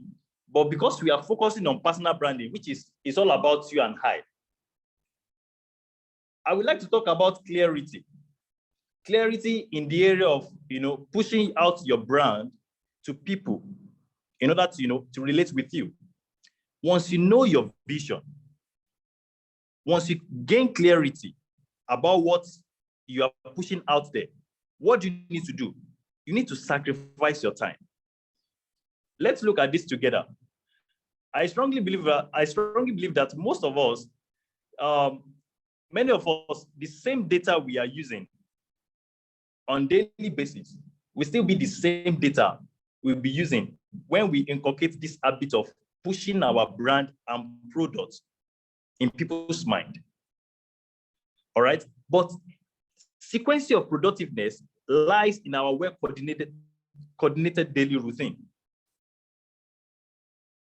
This particular product we are talking about, or this particular platform we are talking about, it is something we can easily engage people with that we may not have that chance to meet them in life.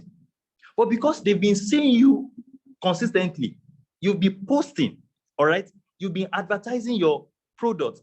Some will not even like your post. Some will not even, chat you up on time, but they want to see how consistent you are. So if you are using the same data to, watch skits, watch comedy, you can also split it. So personal branding divided into 3. Please, if you can hear me, type 11 in the chat room. Personal branding is divided into 3. All right, thank you. Thank you. So personal branding is divided into 3, where we have, number 1, we have physical. We have physical branding, we have potential, and we have character. I will firstly talk about physical. This is talk about identity, attraction, and authenticity. When you walk up, into a hall where they having program, for instance, maybe IIPM organize a seminar and people are already seated, but unfortunately, you got there late and immediately you come in. What will people think about you? How will people feel? I mean, this is not about shyness. Something must be registered in people's subconscious mind as you are entering to the hall. It is personal branding. How people think about you. It is not about how you feel or how you are thinking about yourself. It is how people think about you. What do people feel? I mean, this comes down to your physique, your identity. How attractive are you? I mean, somebody will say, nobody's ugly. It may be that, they are broke. Nobody's ugly. It may be that they are broke. So there is a need for us to pay attention to our physical appearance, how we show up on daily basis, physically, how we show up on meeting. I mean, if you tell ourselves that we are professionals, there is this identity people should be able to, get from us. There's this trait that this person, this is what we know with him or her. All right, so potential. Potential talks about skill, your value, how you handle things, excellence. All right. Some people, they are not bothered about what you know. They are so okay to share with themselves. But we need to go extra mile. If you do not project yourself, people will not see you. If you do not like to share, people will not know that you know. All right. And the purpose of you being equipped with knowledge is also to impact others so they can leverage, you can leverage on the value you have in order to commercialize it. That's about potential. It talks about skill, value, and excellence, how you handle things and how skillful you are in your profession. Number 3, we talk about character, virtue, integrity, sacrifice, and legacy. We've heard this several times that, skills, we open the door for you, but it is actually character that will keep you there. Can people deal with us? I mean, can people do transaction with us? I mean, can they trust us with money? Can people trust us with information? When people tell us something in a place of work, you've been trusted. That's the reason why they share with you. It's still buttressed to personal branding. All right? Sometimes when you know something, you can try to conceal it, keep it. When it's not time to share it, it's still part of character. What are the personal, traits we have that is guiding our culture, that is shaping our lives? What are the things that we are sacrificing for people?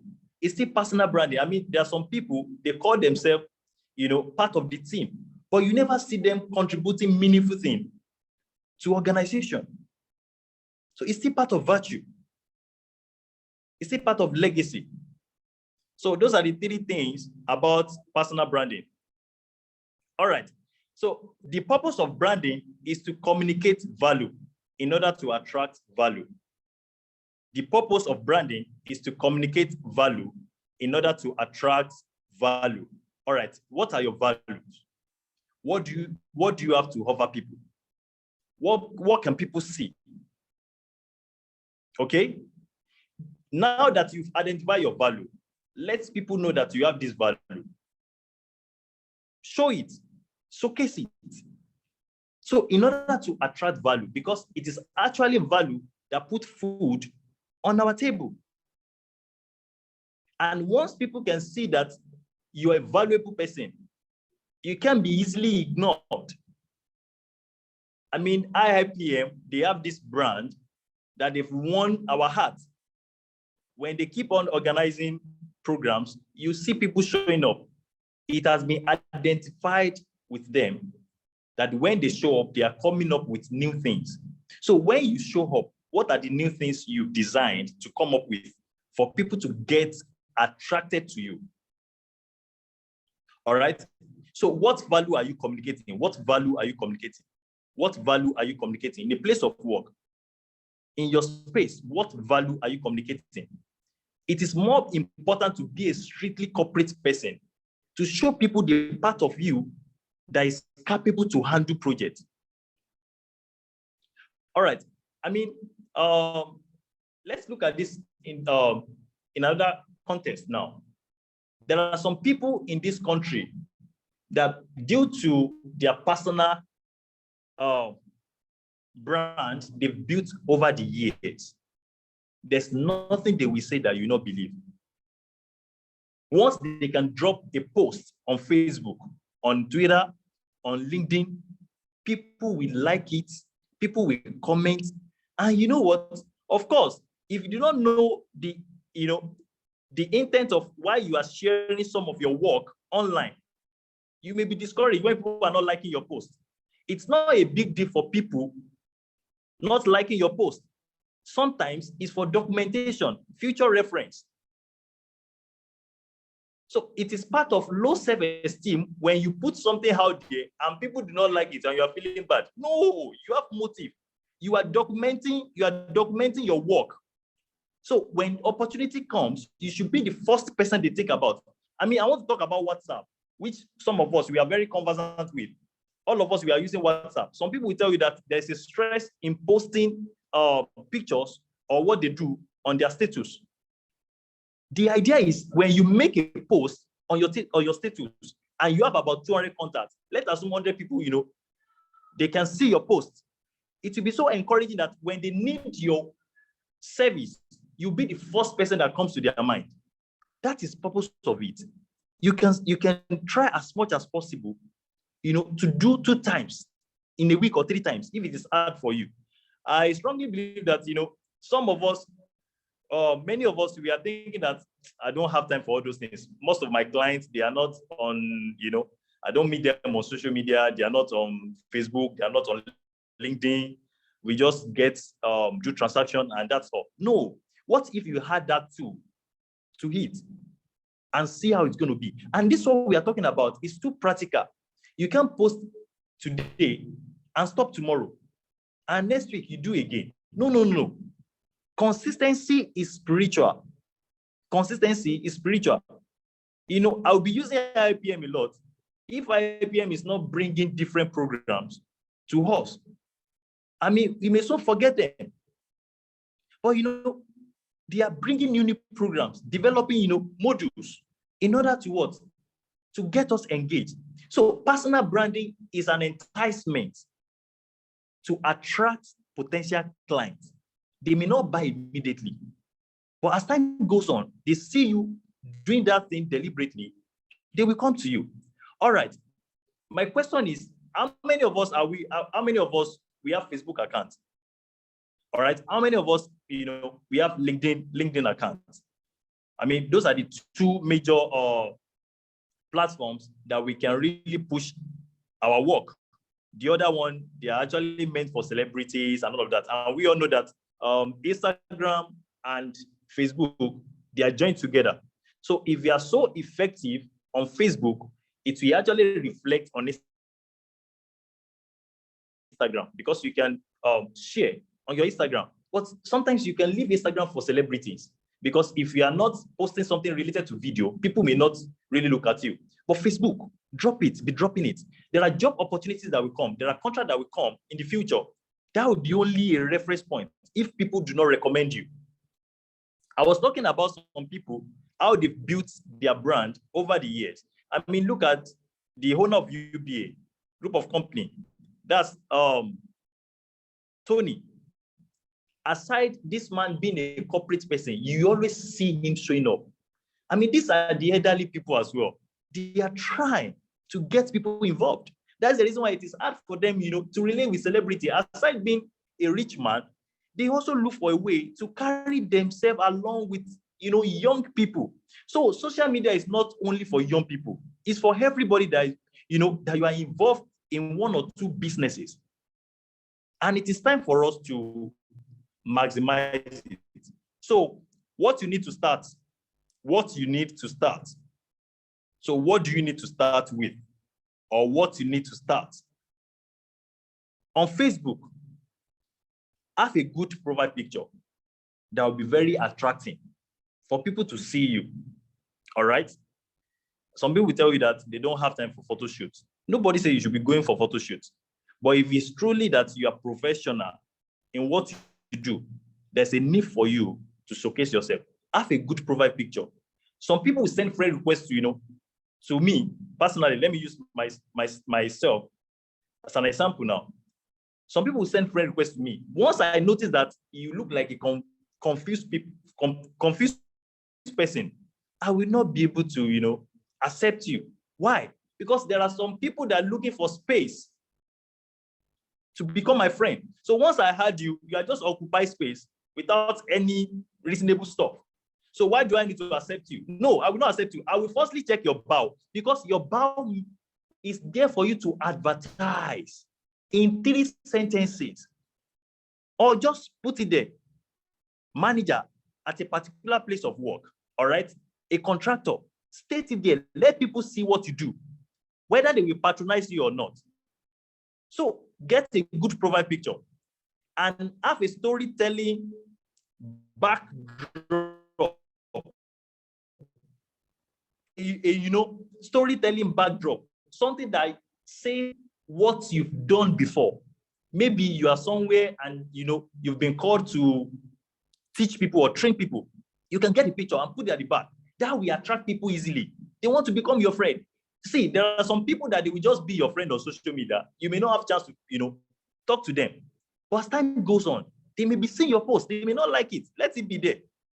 And have a target of having 5,000 friendship goal.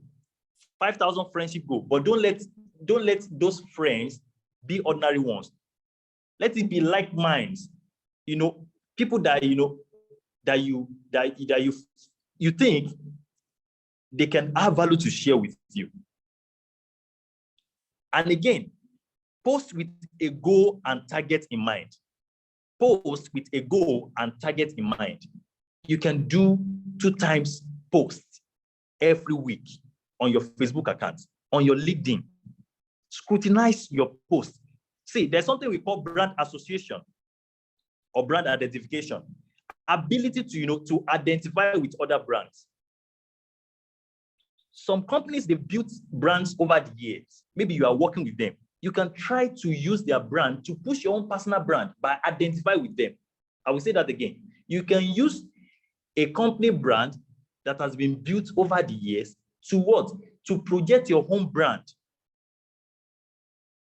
All right? Because they've gained popularity. You can share their post and write something on top. That is it. That if you don't have content or you can post about what you really do, there are some companies that are doing what you love doing. You can share that post. So don't let people tag you unnecessarily. There's something we call brand assassination. Ability to allow people to tag you unnecessarily, whether it concerns you or not. It doesn't work that way. Once I notice that there is junks on your Facebook account, I will leave. If you send friend request to me, I will cancel it and block you. May we not meet again. Because I'm building this, I'm laboring to build this for the future. Some people will tell you that they easily hack my account. Why would they hack your account? So you must have scrutinized everything. Use 2 verification, to protect your space. These are the things, all those celebrities, they are using. All right. So another I see is spiritual. Be deliberate. If we are deliberate about eating twice a day, we can also be deliberate about posting and talking about our brand on a daily basis. If you talk about what you do to people, maybe 5 people in a week, there is tendency that somebody will come and ask you. So consistency is very, very important. So I will say this before I stop because of my time. Not having a palpable product doesn't stop you from selling. You can commercialize your personal brand and turn it to an asset. Not having a palpable product, tangible product that people can see. Maybe you are selling rice, you are selling bag of rice, you are selling clothes. Doesn't stop you from selling. You can commercialize your personal brand and turn it to an asset. And what does that mean? There are some people in this country that they just need to mention their name, their surname, and before you know, people will take it up. Why? Because his father or his mother somewhere, they've built the brand on social media for long. And I want to tell you something about authenticity. When I was talking about physique the other time, see, you can't fake things for life. You will get it, be real. I mean, it could be hard, but as time goes on, it will become part of you. I mean, this thing will register in you. Wow, damn it, I need to make posts today. I've not made posts for a while. Let me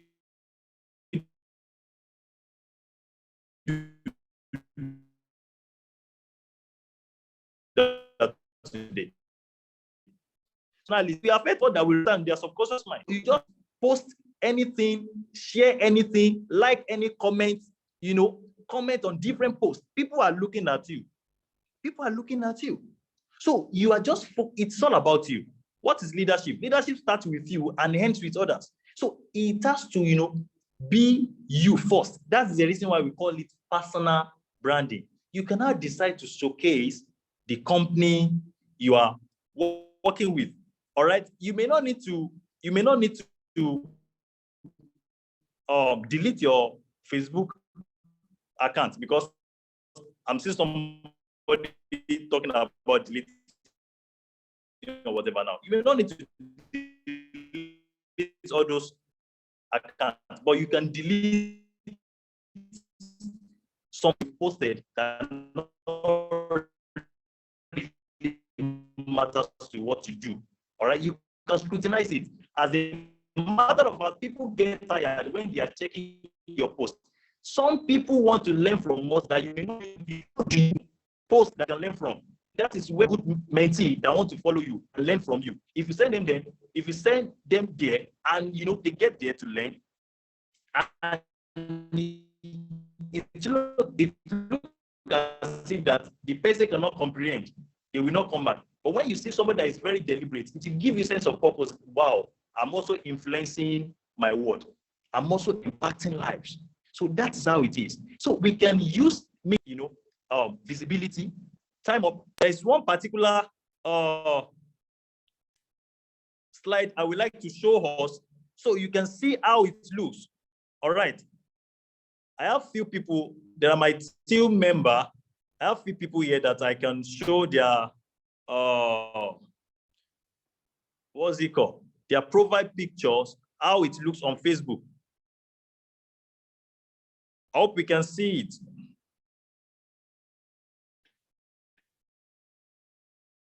So if you can see those pictures, it will help a lot. If you can see those pictures, please, if you can see it, please type 11 in the chat room.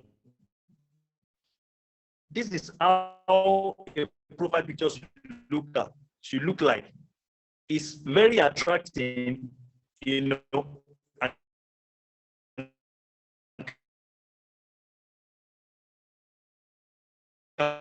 captivating. People like this, you notice that, they can be, and you can go and check their posts. They've been posting consistently. You can check Dr. Lito's profile too. He has been posting constantly, advertising. This advertising IIPM. So that's how it works.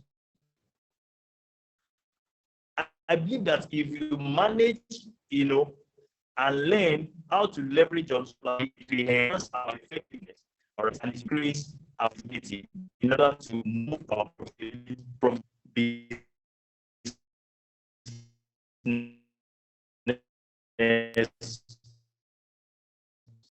All right, thank you so much, sir. Funny enough, the network started breaking terribly at the few seconds you had left. Thank you so much for that wonderful presentation.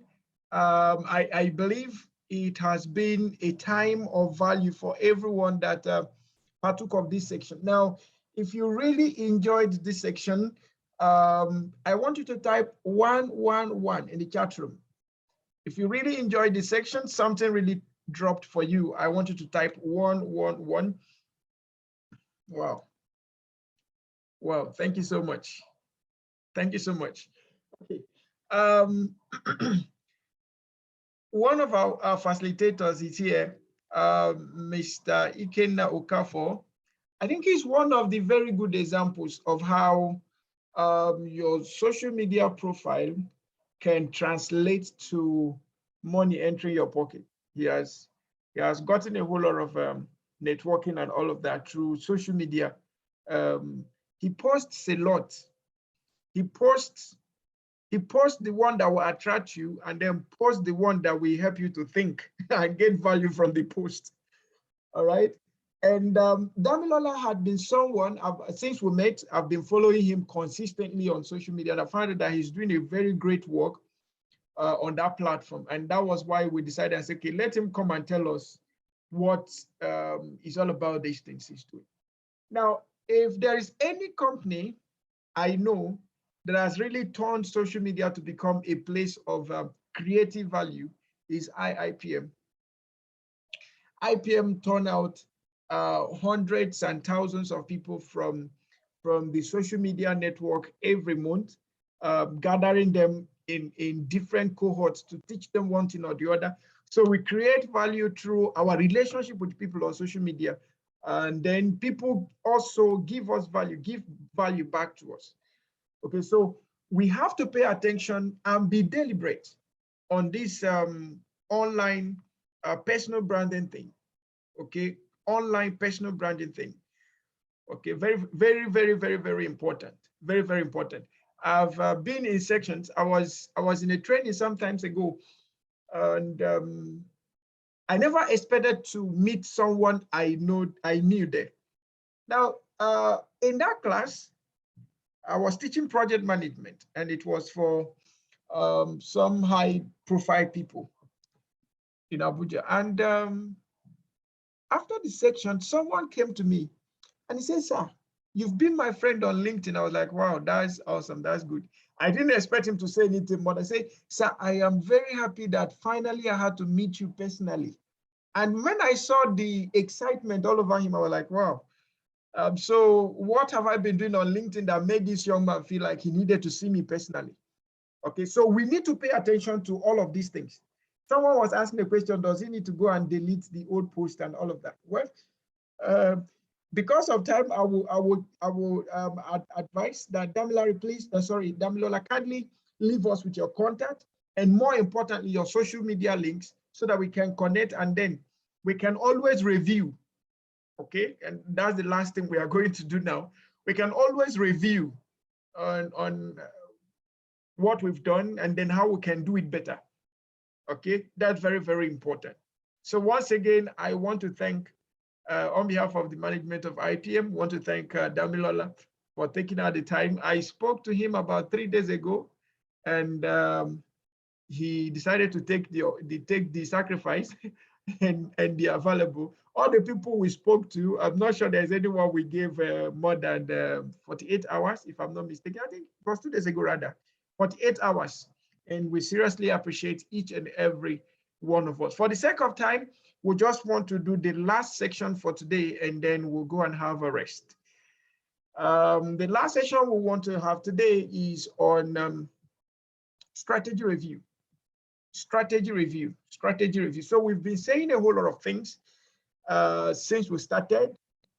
We've had spicing up your relationship, and I'm sure you could have gotten some beautiful strategies that will help you in spicing up your relationship. Then we came down to career, and I'm sure we all learned something that would have helped us in building up our careers, and also reviewing the strategies towards our careers. And then we have now we came to look at the social media perspective to building personal brands and the benefit that comes with it. And I'm sure most of us, we have to pay attention to what we do with social media.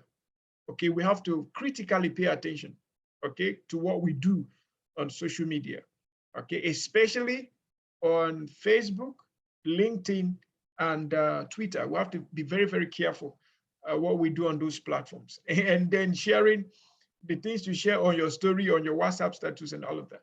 You know, I always tell people we have much greater opportunities now to become rich and prosperous than our fathers had. Okay, some people are making money on daily basis from Facebook. Some people are making money on daily basis from Instagram. Some people are making money on daily basis from WhatsApp and what have you. So if you are on these networks and it's not for creating and capturing value, then I think it's high time you get out of those places, because you could be doing yourself a disfavor because you don't really know why you're there. Okay, if you're not there to create positive brands, if you're not there to create value, communicate value and capture value, then you may have to pause, maybe delete the account for now, and then the day you discover why you need to be there, perhaps you could get back to the platform. Now, let's quickly review, or let's look at strategy review. And we have heard a whole lot.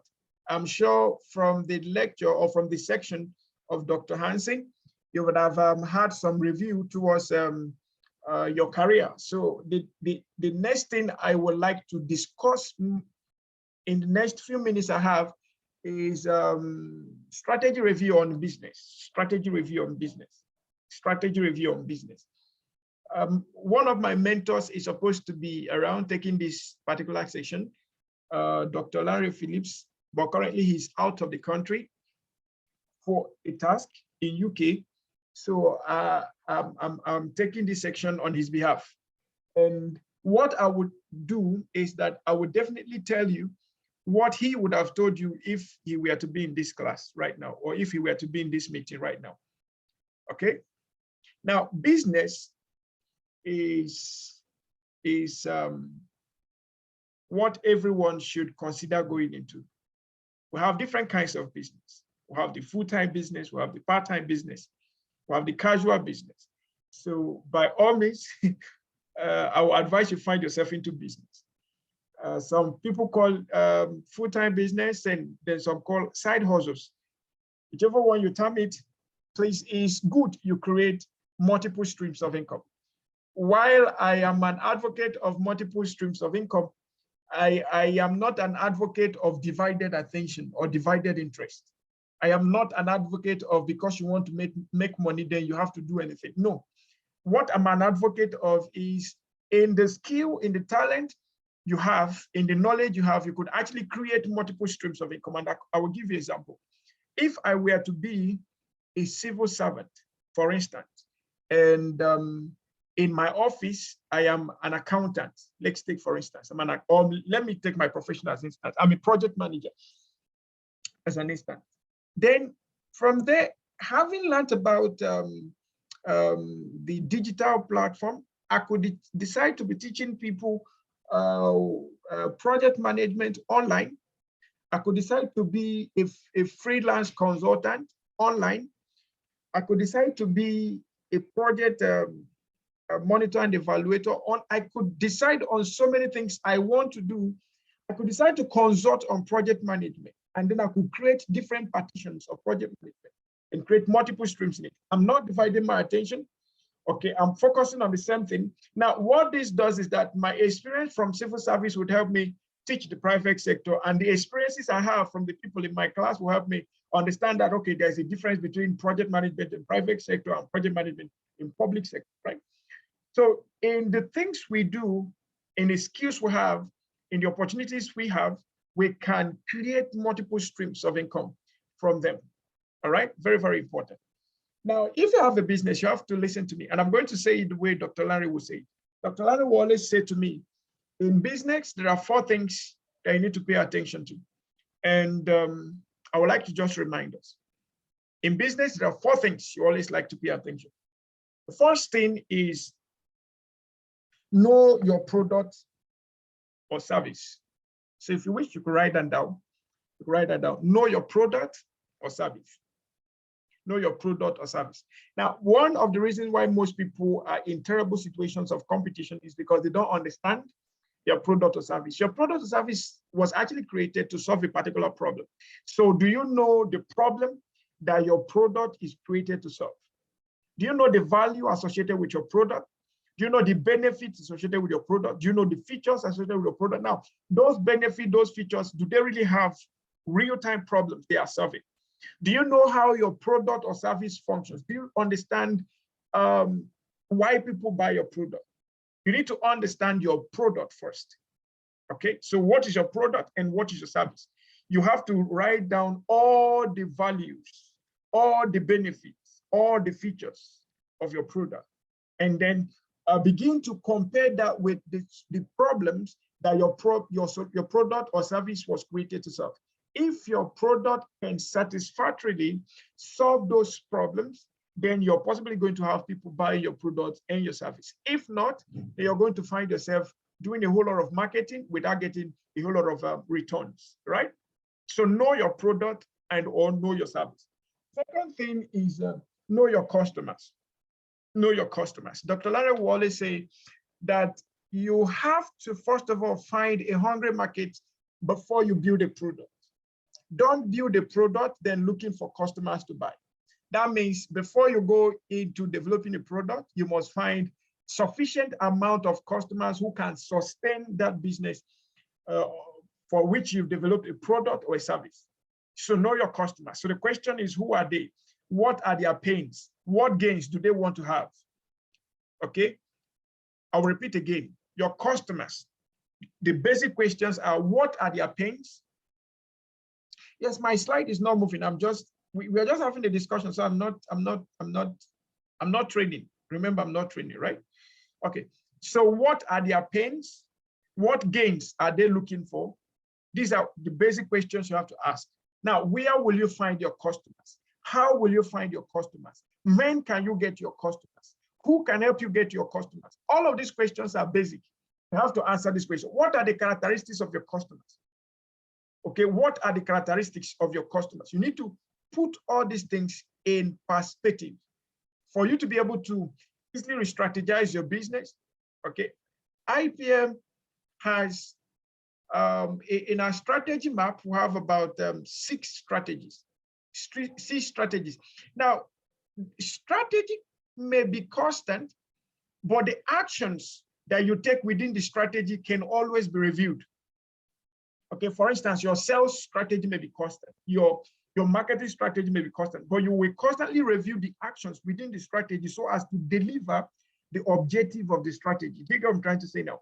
Your strategy might be constant, your strategy might not be changing continuously, but the actions within the strategy can change. Do you know why we develop strategies? We develop strategies to achieve goals. So except we change goals, we might not have need to change strategies, but we can modify the actions within the strategy. Okay, we can modify the actions within the strategy so as to achieve the goal for which the strategy was stated out. All right, very, very important. So understand your customers. And if you do understand your customers, you definitely know how to manipulate the operations, manipulate the actions within the strategy towards the customer acquisition, customer retention, and customer satisfaction domain, on being able to meet up with sales, meet up with customer satisfaction, meet up with customer retention, and all of those things. All right. I hope you're getting this. Now, the thing is, know your business. Know your business. Do you understand your business? Do you understand your business? Now, some times ago, there was this program that was called You Win in Nigeria. And we had a whole lot of people who were partakers of that program. I had a very sympathetic story about one of the beneficiaries of You Win. This lady actually got 10 million naira. 10 million naira of 2011, 2012 was actually a very big money, right? Now she got 10 million naira, and she came and hired a place in one of the top places in Abuja, the Wuse 2 region, and she was to do store. Is it, how will I call it now? She had a store for collection of baby items, okay? And then she hired about 6 staff. And the story had it that they were only able to survive in that place for 6 months, and after which they closed the business, okay, and left, all right, because they couldn't sustain the whole system. Now, the question about your business is that, do you understand the processes in your business? Do you understand the structure in your business? Do you understand the frameworks in your business? Do you understand the systems in your business? Do you understand the relationships that exist in your business? You need to find out all of these things, okay? Because we building strategies dependent on the depth of understanding we have about our business. Okay, very, very important. So once again, do you understand your business systems? Do you understand your business structures? Do you understand the governance framework in your system? Do you understand who your stakeholders are? Do you understand the role of your stakeholders in your business? Do you understand the place of compliance? Do you understand the interplay between the internal and the external environment in your business? You need to understand all of this. Okay, you need to understand all of this. Okay, and then finally, about your business, you need to know your market or know your industry. Do you know your market? Do you know your industry? Now, the question is, do you know your competitors? Do you know the industry trends? Do you know the players within your industry? Do you know the industry trends? Do you know the industry direction? When Dr. Lucas was speaking about career development, he said something. He said, when you choose a career and you're choosing a network, then it's important you attend industry events. Now, as a business person, do you understand your industry trends? To be able to understand industry trends, it's good you take part in industry events, workshops, conferences, seminars, symposia, and all of them. You need to be part of them. Okay, do you understand the dynamics of customers, the changes, consumer behavior within your industry? Do you understand the policies? Do you understand the compliance dimension within your industry? Do you understand the innovations, the digital innovations within your industry? Do you understand the HR practices within your industry, within your marketing domain? You need to find out all of these things for you to be able to build. Now, to round up in all of what I've been saying, if you are to review your goals since the year began, you find out that your achievement of these goals is dependent on the extent to which you have been able to understand these 4 domains: understanding your product, understanding your customers, understanding your business, and then understanding your industry. There is a possibility you are experiencing a growth or a decline, or just where you are, because you've not been able to understand these 4 different aspects of your business. And to be so sincere with you, these whole 4 sections that I just mentioned now, all of the goals we are building are bordering around them. We are building goals on our products, product innovation, product efficiency, operational efficiency, and effectiveness, and all of that. That's product domain. We are building products that will meet customer needs and all of those things. So we are building strategies on those areas. Then we are also building strategies on customer acquisition, customer retention, customer satisfaction, customer loyalty, and all of that. We are building goals, we are building strategies towards business optimization, resource utilization, building on process utilization, process maximization. And then we are building on things like process efficiency and all of those things. That's understanding your business. Then on the area of industry trends, you're building processes on integrating yourself into your business and becoming a player. So you're building the strategy towards meeting up with compliance. You're building up strategy towards legal advisory. You're building up strategy towards collaborations. You're building up strategy towards partnerships and all of that. So the question is, when you look at your business strategy for the year, okay, where are you at the moment? Which of the areas could you actually be finding some difficulties? Remember, what we want you to do is to review your business strategy. And then by reviewing them, you will find out which of the areas need to be reviewed. Oh, sorry, which of the areas need to be amended so that you can find results. On my last statement for tonight, remember that innovating on strategy is key for business growth, continuous business growth. And innovating on strategy is a consistent affair, is a consistent practice for it to deliver consistent results. Because of the dynamic change of consumer behaviors on not just daily basis, on per minute basis, your strategy need to also be dynamic in per minute basis so that you can be able to meet up with those changing behavioral trends within the industry. All right. Remember this, all you want to achieve is make sure that you have your business up and every now and then before your customers, and then giving them enough value that will make it irresistible for them to deny you the value they will deliver back to you. I'll repeat this again. All you want to do is constantly keep your product, your service, your brand before your customers and give them matching values that will make it irresistible for them not to respond to your call to be part of the value you're creating. And at this juncture, men and brethren, I'd like to say very big thank you for joining us in this roundtable discussion section. I will take one. So thank you so much. If you have a question, please feel free to ask me right now. Someone say, how do you manage customers' diverse taste preferences within an industry? Is it possible to meet up with these changing behavioral traits at every point in time? Okay, so my answer first is yes. The last question, is it possible to meet up with this changing? Yes, it's possible.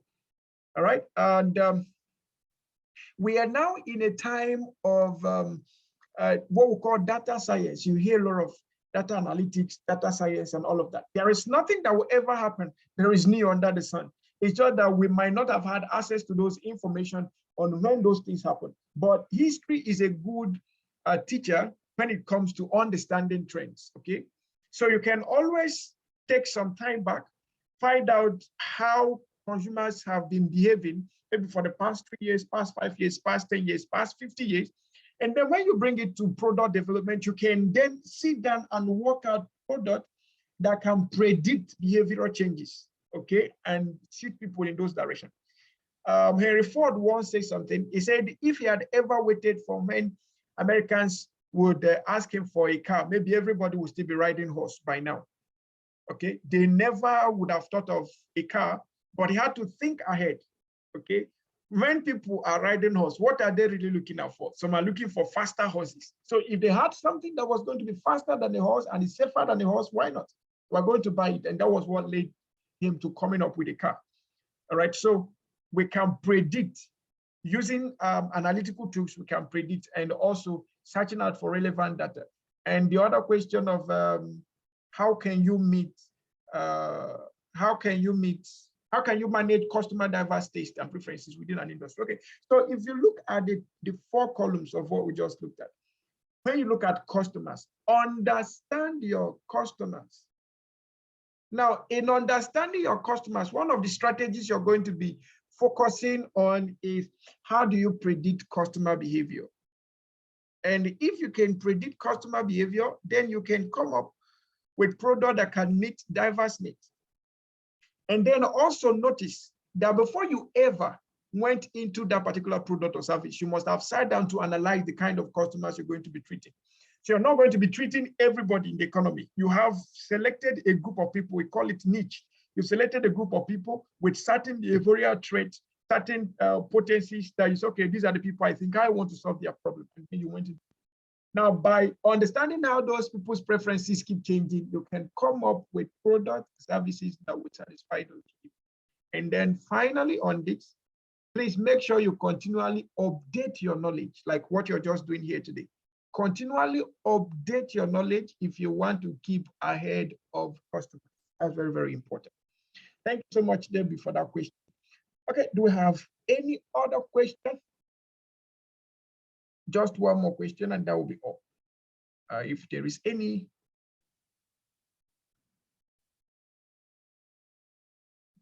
If there is any other question, I will take it right now and that will be all. All right, so while we're waiting for questions, let me quickly run through the announcements because let me run through the announcements and then someone said, is it the same person? Is it possible you segment and work with the segment? Yes, it's possible to segment. I think your question is still within customers.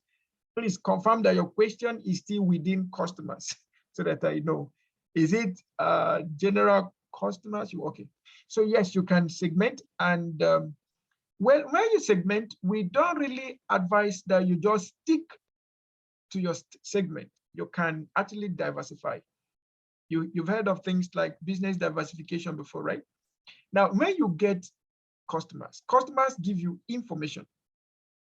And the information they give you tell you the taste, tell you problems, tell you the things they will possibly want to have if you were to offer it. Let me give you an instance. The bank was basically for financial services, but today you agree with me that bank is no longer for financial services only. Bank offers telecom, bank offers insurance, bank offers health service, bank offers if you want to buy estate now, bank can help you do that. So bank is also doing advisory work. Bank is doing free consulting. Bank is doing several things. Why did they come up with that? Because from the information they had, yes, they were able to also fetch some information. You see all those forms you fill during your opening of bank account or information you fill when transacting with a business.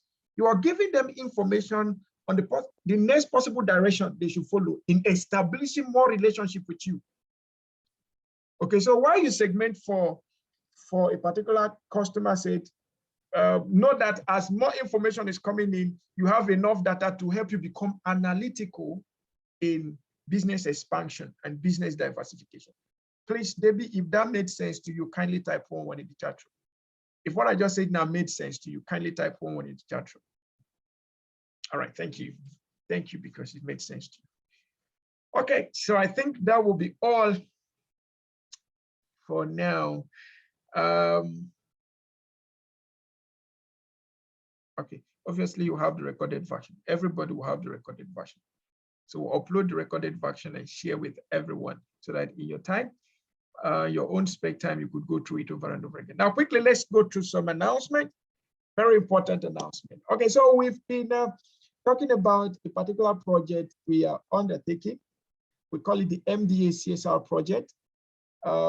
Is a free training and induction project we are doing for selected directors, deputy directors, and assistant directors from selected MDAs, commissions, agencies of government, and that's as part of our corporate social responsibility. It's going to be a 100% free workshop with induction slated for May 31st, 2022 at Grand Cubana Hotels, Abuja. The proposed project estimate is at 3.5 million.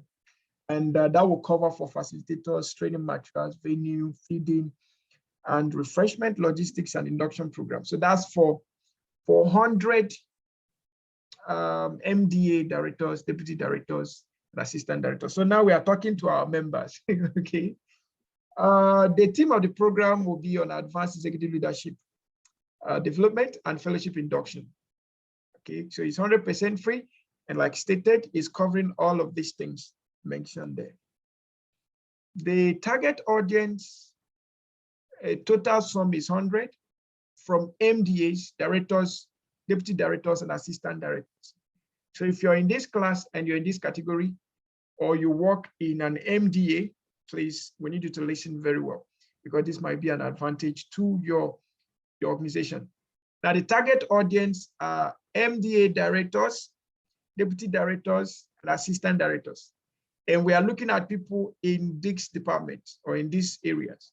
People in human capital development, career and skills development, strategy and policy development, procurement, and corporate communications and consulting.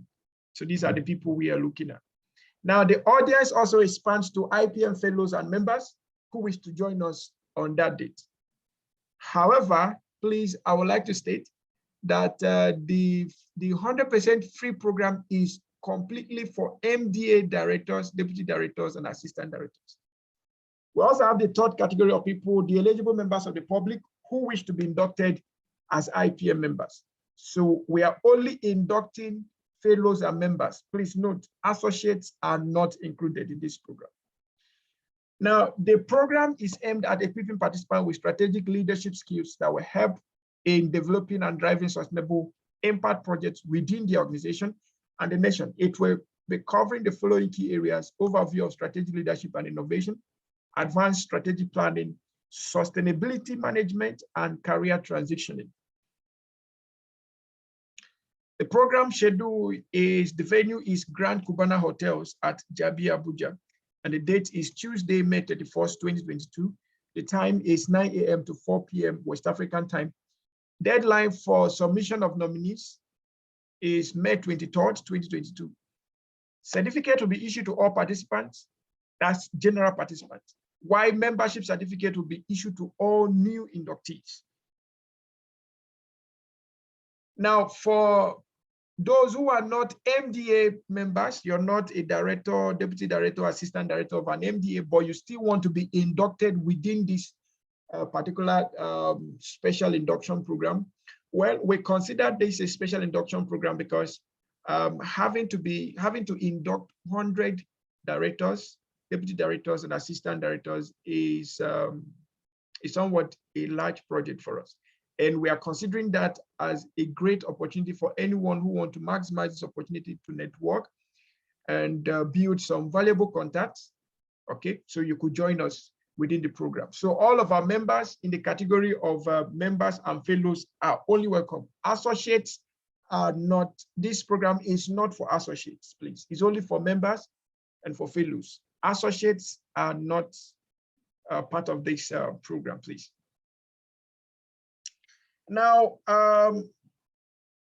for IPM members who wish to join us, please, you are expected to pay a token fee of 25,000 Naira or $65. That's for IPM members who wish to join us. Please remember, the members are just for fellows and for full members only. You pay 25,000 Naira, $65. For prospective full members who wish to join us, then your fee is 85,000 Naira or $220. For prospective fellows who wish to be inducted on that day, please, your fee is 100,000 Naira or $260. Now, for organizations who wish to partner with us in making this a reality, we are just looking out for 5 sponsors because we don't want the whole venue to be crowded. We've already secured the venue, so we are just waiting for the date. So if you consider this as a good opportunity for you to showcase your product, to showcase what you have, please, we'll invite you to join us, collaborate with us, and then let's make this a reality. Our intention is not just to build people, we are interested in building the African nation. Okay, we are interested in building the African nation. Okay, this is one of the craziest things we are doing as an organization, sponsoring 100 directors, deputy directors, and assistant directors at the rate of 3.5 million Naira. That's actually one of the craziest things we are going to be doing this year. And if we have some crazy businesses who also want to be part of this crazy move, please, you can join us. The primary purpose is basically creating business opportunities between government and the private sector. During Dr. Hansing's presentation, he said, you need to understand the level you're playing at some point. Is it at strategic levels? Is it at tactical levels? Or is it at operational levels? And he said, for strategic levels, they are the decision makers. So what we are doing is that we are bringing the decision makers from the public sector to come and meet with the decision makers from the private sector, so that there could be collaboration between the two sectors. Okay, so that's what we are calling for. If you're interested in government relationships in your business, maybe contracts or all of that, please join us. That would be a good opportunity for everyone interested in that category. And we're just looking for 5 people. However, at this point, we already have about 3 organizations. Okay, the hotel that we are using for the program, they're already the #1 sponsor. They will have some other 2 sponsors who are actively committing to it. So if you're interested in the sponsorship, please ensure to get to us. Now, by joining as part of the sponsors, these are the benefits you get to have. You have your own booth where you showcase your product, your service. You have your banner, you have your drop down banner and all of that. Then you have the privilege of networking with all of the special participants we're having. You also have the privilege of having access to the registration list for relationship building and marketing, an opportunity to speak from the platform about your company and offerings within the program to participants. So we give you some few minutes to talk about your product or service, and then be able to get people to your booth during the networking session. Then also access to distribute your company cards, brochures, profiles, flyers, and whatever thing you have. So if you're interested in public contracts, we encourage you to come with your profiles so that you can share them with those who can help, who can put into consideration when making decisions. Okay, now access to certificate of sponsorship and recommendation letters to boost your company profile. So for all the sponsors, you'll get to have certificate of sponsorship as part of the sponsor to this CSR project. And also you're going to have certificate of recommendation as a project sponsor for this. So for those of us who will be inviting other MDAs on behalf of their companies, the recommendation letters will be assigned to your company. All right. Then also profile snapshot with special guests. And who are our special guests? We are hoping to have the Vice President of the Federation there, a Secretary to the Government of the Federation, and then Head of Service of the Federation and Director General of the National Productivity Center, and then Director General of the Citizenship and Leadership Training Center, all Abuja. So all of these people, your company will have the privilege of having a personal snapshot with them. And you know what that means to your business brand. Now we have 3 packages for the sponsorship. We have the 1 million, we have the 500,000, and we have the 250. So we don't want to make it too expensive. If you're sponsoring with a 1 million naira, then you have the opportunity to send in a maximum of 5 of your executives to attend the workshop alongside with the directors. So you have the opportunity of training your 5 executives, okay? And then you also have the opportunity to invite 5 public service holders in your company's name. So that's 10 people we are going to be training on your behalf, and we are also inducting them on your behalf. So this is almost free. All your directors receive certificates and will also be inducted. A booth with your roll-up for networking sections, then 15 minutes presentation to the participants, and all participant contact for marketing. For 500,000, you'll be entitled to 2 of your executives alongside with 3 directors from any of the MDAs of your choice. Please note, you can use the free 3 slots you have for your customers that are in this category. It could be business executives and people in the category we are looking out for. So it mustn't necessarily be from public service. You have a booth, you have 10 minutes for your presentation and all participant contacts for marketing purposes. And then for 250,000, you have access to your directors. One of your executives will have access to the lecture, and you also have opportunity to invite any other person you wish in the category of people we are looking at. And you have 7 minutes for your presentation. You have a booth with a roll-up banner and all contacts from that. Okay, we also have some wonderful programs coming up starting from May. So from May to November, we have a whole loaded program. we'll have certified procurement and contract management consultant workshop coming up June 6th to 11th. So you could write these dates down, and all of this program, you could access all of them for free. And where need be, you can only pay for the certificate and then come for your induction. We also have certified office management and administrative professional coming up June 13th to 18th. We'll have certified project management professional coming up May 9th to 14th. We'll have certified global HR professional coming up July 8th to 21. We have executive programs, certified corporate governance consultant. Please, if you are a business person, if you own a business, if you intend to own a business one day, if you already own a business, if you're a consultant, please, we recommend that you join in this program, the corporate governance consultant, May 16th to 21st.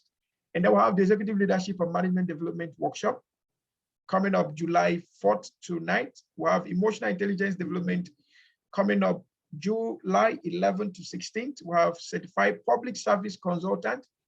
If you want to go into public service consulting, we'll also encourage you to join us July 25th to 30th.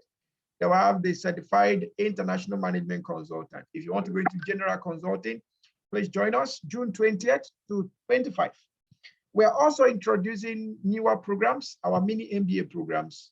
We have mini MBA in entrepreneurship and strategic business management coming up August 13th to October 15th. It's a 3-month program. And then we'll have mini MBA in marketing and sales management coming up still August 13th to October 15th. They will have mini MBA in strategic leadership development coming up August 13th to October 15th. Any one of your choice, please feel free to get to this particular page, iipmi.org/free. You find all of these programs there, and then you can register for any one of your choice. If you want to register for multiple courses, please, you're welcome. iipmi.org/free. Just get it then. There, and then you can register as for many courses as you wish. All right. Now we've come to the close of this program, and for every participant here, for all member participants, you're expected to have your certificate of participation. So please, we encourage you to fill out the attendance link as will be the attendance as will be shared right now.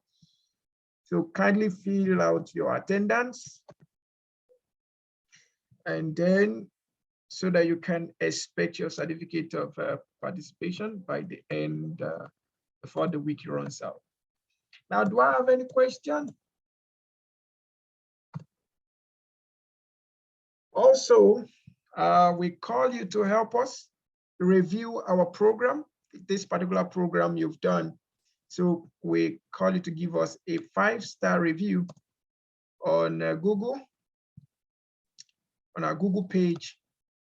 So help others to discover what we're doing and help them to take decision on either to join us or not.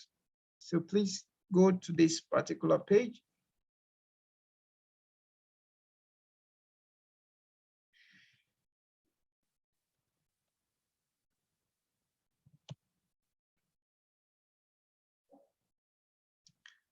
Okay, so please go to this particular page on Google and give us a review. Now, if you've not taken your attendance yet, please, I'm going to post the attendance again alongside with the review form.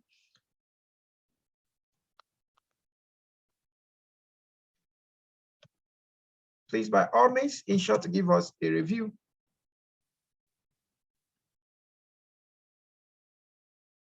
Ensure to give us a review, and we will definitely appreciate that.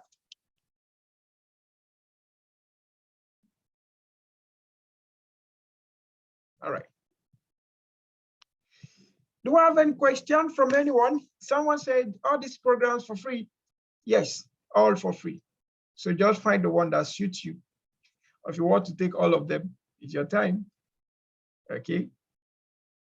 Okay, so someone is asking, what does it require to be a fellow?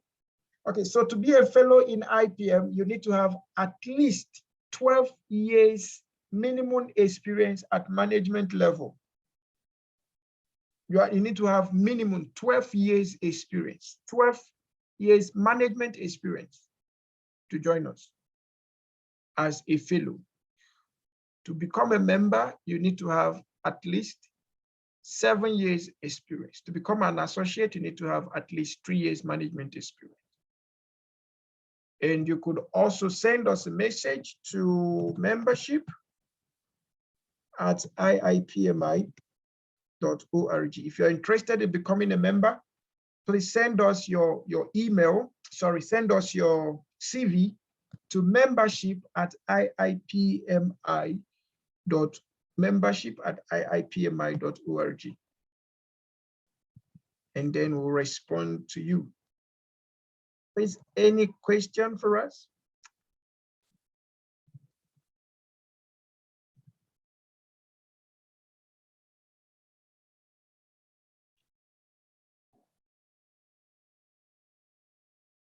Do I have any question from anyone? I think it's time we now close this particular roundtable discussion. It has been awesome. It has been wonderful. It has been amazing. And we want to thank everyone that made this possible. I want to thank Dr. Hansen. I want to thank Pastor Mrs. Ifomeze. I want to thank Mr. Damilola and the general IPM faculty for making this program a reality. Thank you so much. We are always here to give you the support that you need to make the most of life and your career. So feel free anytime, any day to join us. Any of our programs, you are welcome at all times. I want to say a very big thank you to everyone. So once again, do have a wonderful evening. Do have a wonderful life. From all of us at IIPM, we say thank you and do enjoy the best of life. Bye-bye.